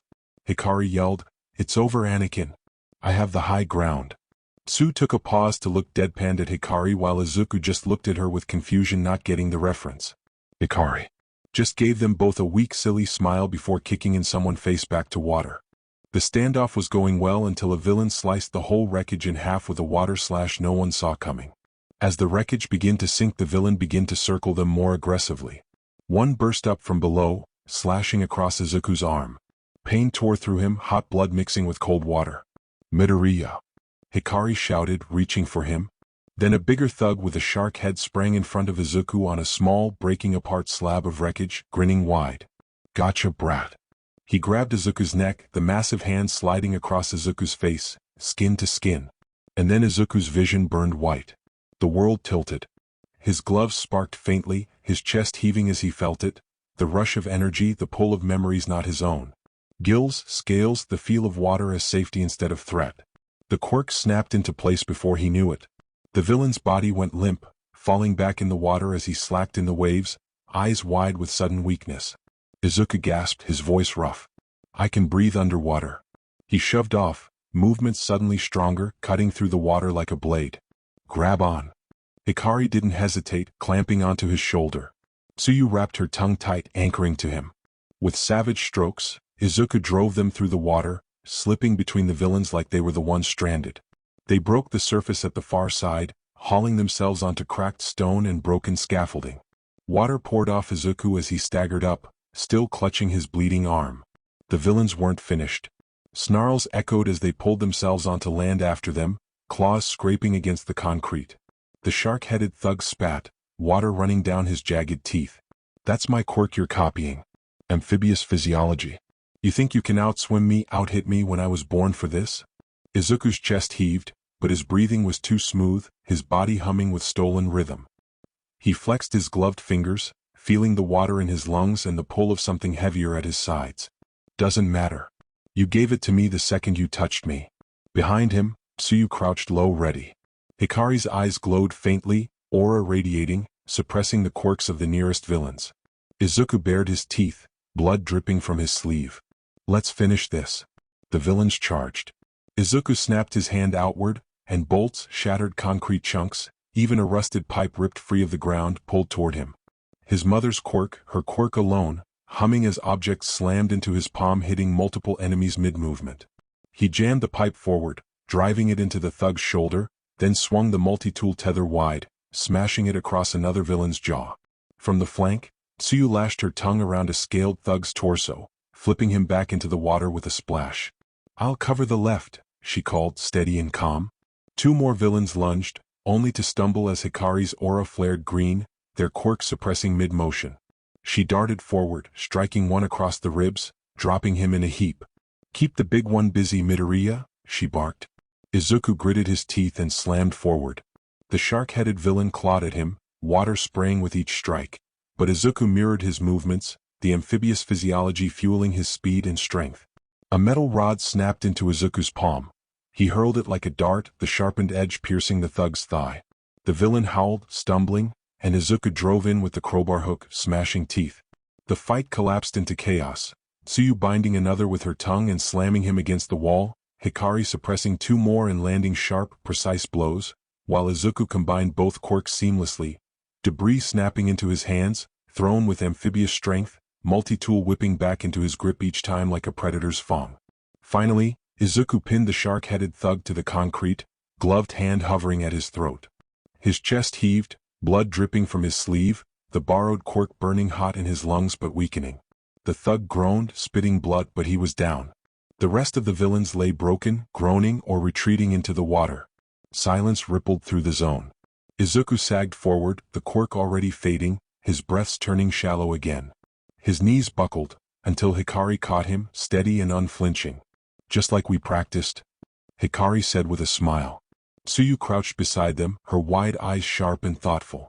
"You really can copy quirks, and use them like they're your own." Izuku swallowed, voice hoarse. "Only for a little while. But sometimes, a little while is enough." Neither girl looked away. And for the first time, Izuku felt like someone had actually seen what he was. Not just a monster but a weapon sharp enough to cut either way. The trio took a minute to bandage any wounds they had and cuffing all the villain who were defeated near them. They found an USJ emergency medical supplies kit and rope that were under the maintenance lip. Izuku's chest still burned as the last traces of the stolen quirk faded, leaving his limbs heavy again. His gloves creaked as he tightened his grip on the multi-tool, ready in case more villains came out of the water. But none did. The zone was eerily quiet now. Tsuyu crouched on the edge of the platform, tongue coiled, eyes scanning. "We should regroup. Find the others." Hikari nodded sharply, though her hand still lingered on Izuku's shoulder, steadying him. "Right. Let's move." The three scrambled through a maintenance tunnel that opened into a higher platform overlooking the central plaza. And that's when they froze. Below them the battle raged, but not evenly. Eraserhead was down. Pinned by the Nomu's massive hand, blood running down his face, his scarf shredded. He struggled to rise, eyes glowing faintly as he tried to erase the villain's quirks, but the brute crushed him harder into the ground. Around him, League thugs jeered, circling like vultures. "Dad?" Hikari's voice cracked like glass. Her eyes flared green, her quirk aura exploding outward in a raw wave that made the air shimmer. The nearby villains staggered, their powers sputtering under the pressure. She lurched forward toward the edge, every line of her body screaming to dive down. "Wait." Tsuyu grabbed her arm, wide eyes sharp. "You can't rush alone." Hikari tore against her grip, teeth bared. "That's my father. I'm not standing here while they—" Her voice cracked and it hit Izuku like a blade. He'd never heard her sound that raw before, and the thought of her throwing herself into that chaos alone terrified him more than the villains did. For a second he saw himself, kneeling in blood, helpless, the weight of whispers calling him a monster. The memory slammed into him harder than any blow. He shoved himself upright, multi-tool clutched tight, voice raw but steady. "Then we don't let him fall." Both girls snapped toward him.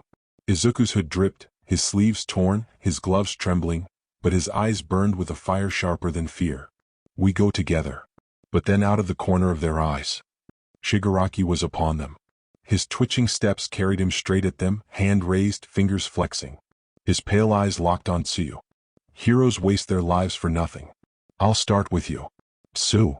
Izuku shoved her aside, Shigaraki's fingers grazing air where her head had been. His hand clipped the railing instead. The metal instantly rotted into dust, falling in gray flakes. Izuku's pulse roared in his ears, multi-tool snapping open in the other. He lunged, swinging down with his weapon. Crack. The Nomu's massive arm blurred into the strike, catching it effortlessly. Blank eyes stared through him as it shoved, hurling Izuku back across the floor. He skidded, chest burning, body aching, but he forced himself up again. Shigaraki twitched, head tilting. His nails scraped red lines into his neck. "Interesting. You fight back. But what's your quirk, little ghost? What are you hiding under those gloves?" He lunged again, hand reaching for Izuku this time. Izuku's eyes snapped to a small chunk of concrete on the ground behind Shikage. His mother's quirk yanked it upward, straight into his open palm on a collision course to Shigaraki's head. Smack. The villain's hand slapped the block instinctively. It crumbled instantly, rotting into ash midair, the sudden disintegration cloud forcing Shigaraki to recoil and hiss, his lunge thrown wide. Izuku stepped back, chest heaving, multi-tool raised. "You don't get to touch me." Shigaraki twitched, his rasping laugh scraping out through clenched teeth. "Clever. Very clever. I'll enjoy breaking you." The Nomu loomed at his side, massive and silent, its bulk blotting out the light as it turned toward the trio. Hikari's aura pulsed, her eyes burning green as she stepped closer to Izuku and Tsuyu. You'll have to go through us first. And then explosions ripped across the plaza. Die. Bakugo's roar split the air as he rocketed in, palms flaring, the blast forcing the Nomu to protect Shikarji.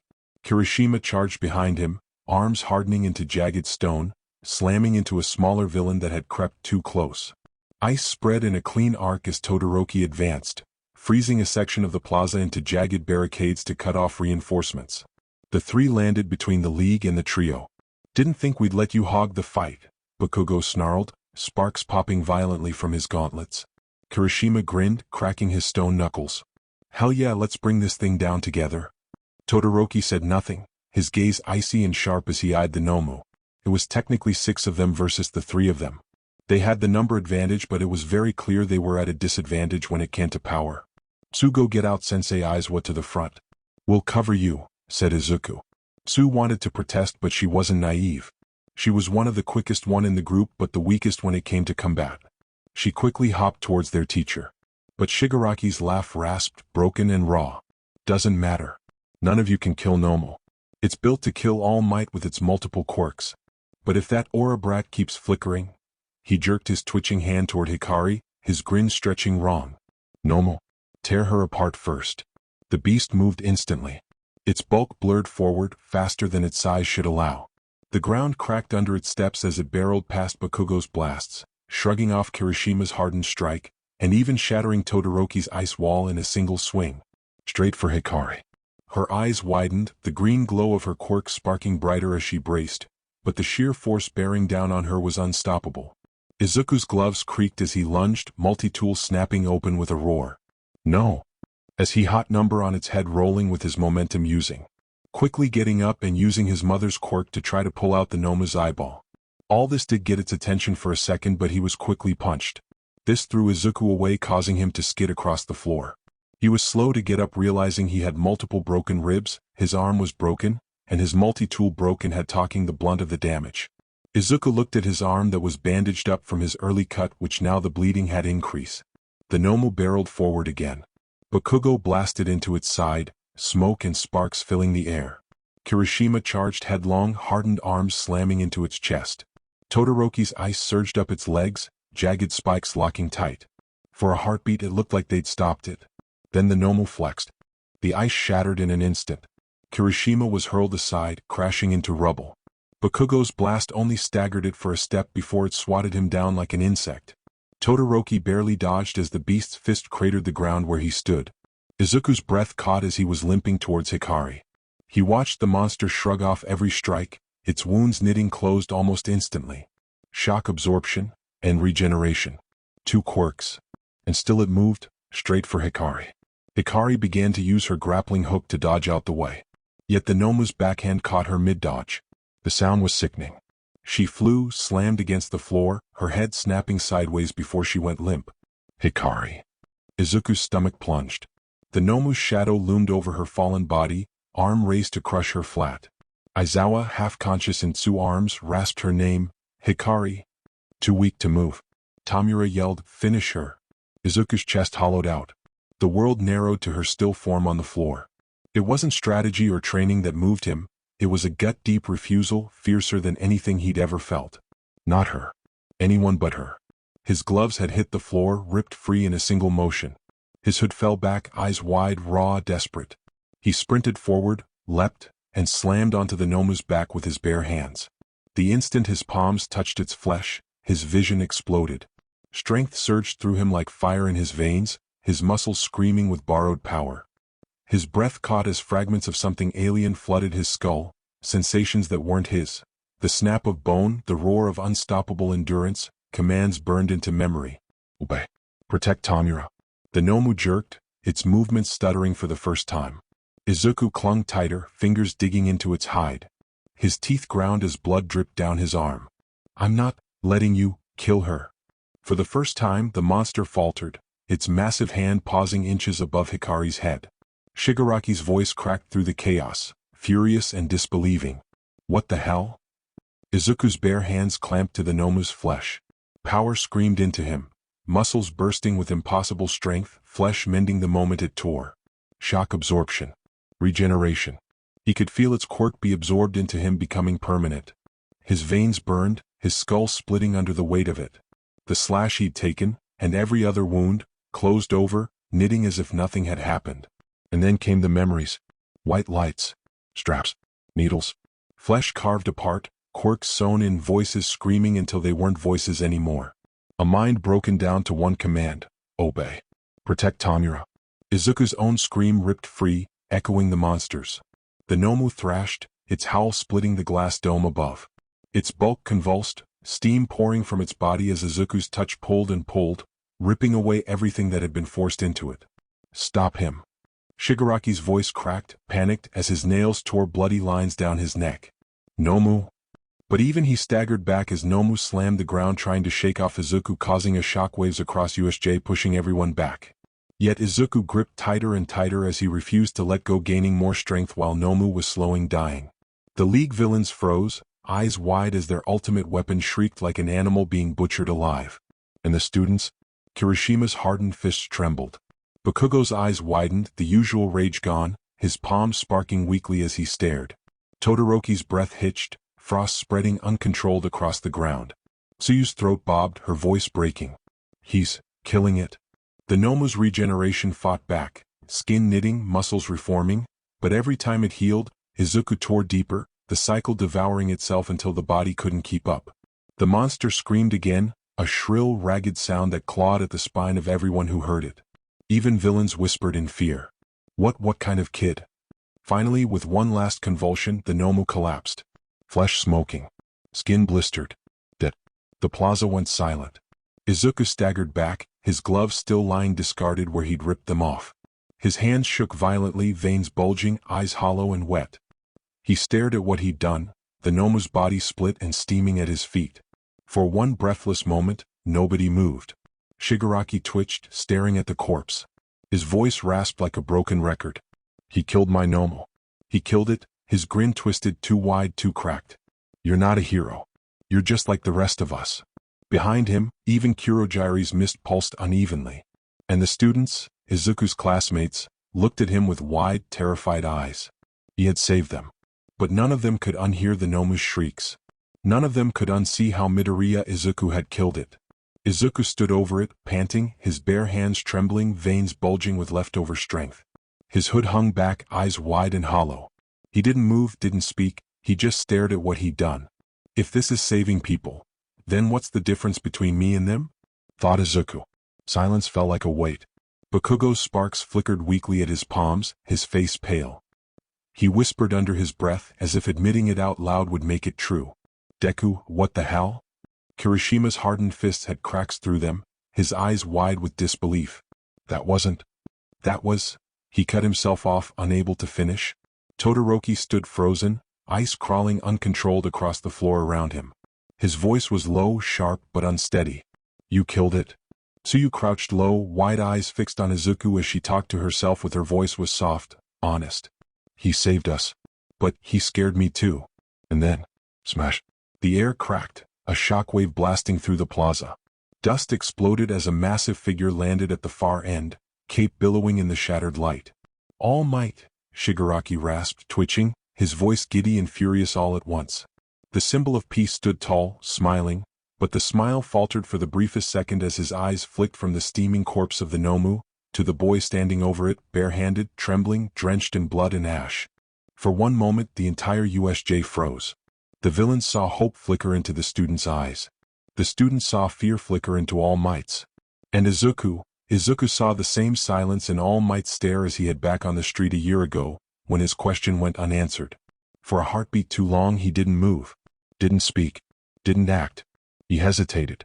Shigaraki twitched, his fingers scratching bloody lines down his neck. Then his laugh cracked out, giddy and jagged. Heh, even the symbol of peace freezes when he sees a monster up close. Kurogiri's mist flared, wrapping around him. Master will want to hear this. In an instant the warp swallowed them both, along with the few surviving thugs. One heartbeat they were there, the next, gone. The silence left behind was suffocating. All Might clenched his fists too late, dust whipping around his feet as he forced the smile back onto his face. Young ones, you've done well. Leave the rest to me. But everyone had heard it. Bakugo, Todoroki, Kirishima, Dio. They had seen it. They had seen the Noma's death. They had seen Izuku's trembling hands. And they had seen All Might falter. The symbol of peace stood tall again, but his shadow didn't feel as steady as before. Izuku lowered his eyes, hands shaking violently as the adrenaline bled away. Izuku's throat worked, but no words came. The weight of their stares pressed harder than any villain ever had. For the first time since the bridge, he wished he could vanish completely. But right now that didn't matter. He quickly ran to Hikari, putting on some new gloves, checking her vitals. His hands shook as he pressed them against her, searching for a pulse he couldn't bear not to find. "Stay with me," he whispered, the words spilling out before he realized they were aloud. Only when he felt her chest rise did his own lungs remember how to work. He hadn't wanted to be a monster. But if the choice was to let someone die or to become one, then he would choose the monster every time. And that's it for today. I hope you enjoyed. Support the writer. Don't forget to like, sub, share, and donate for more videos.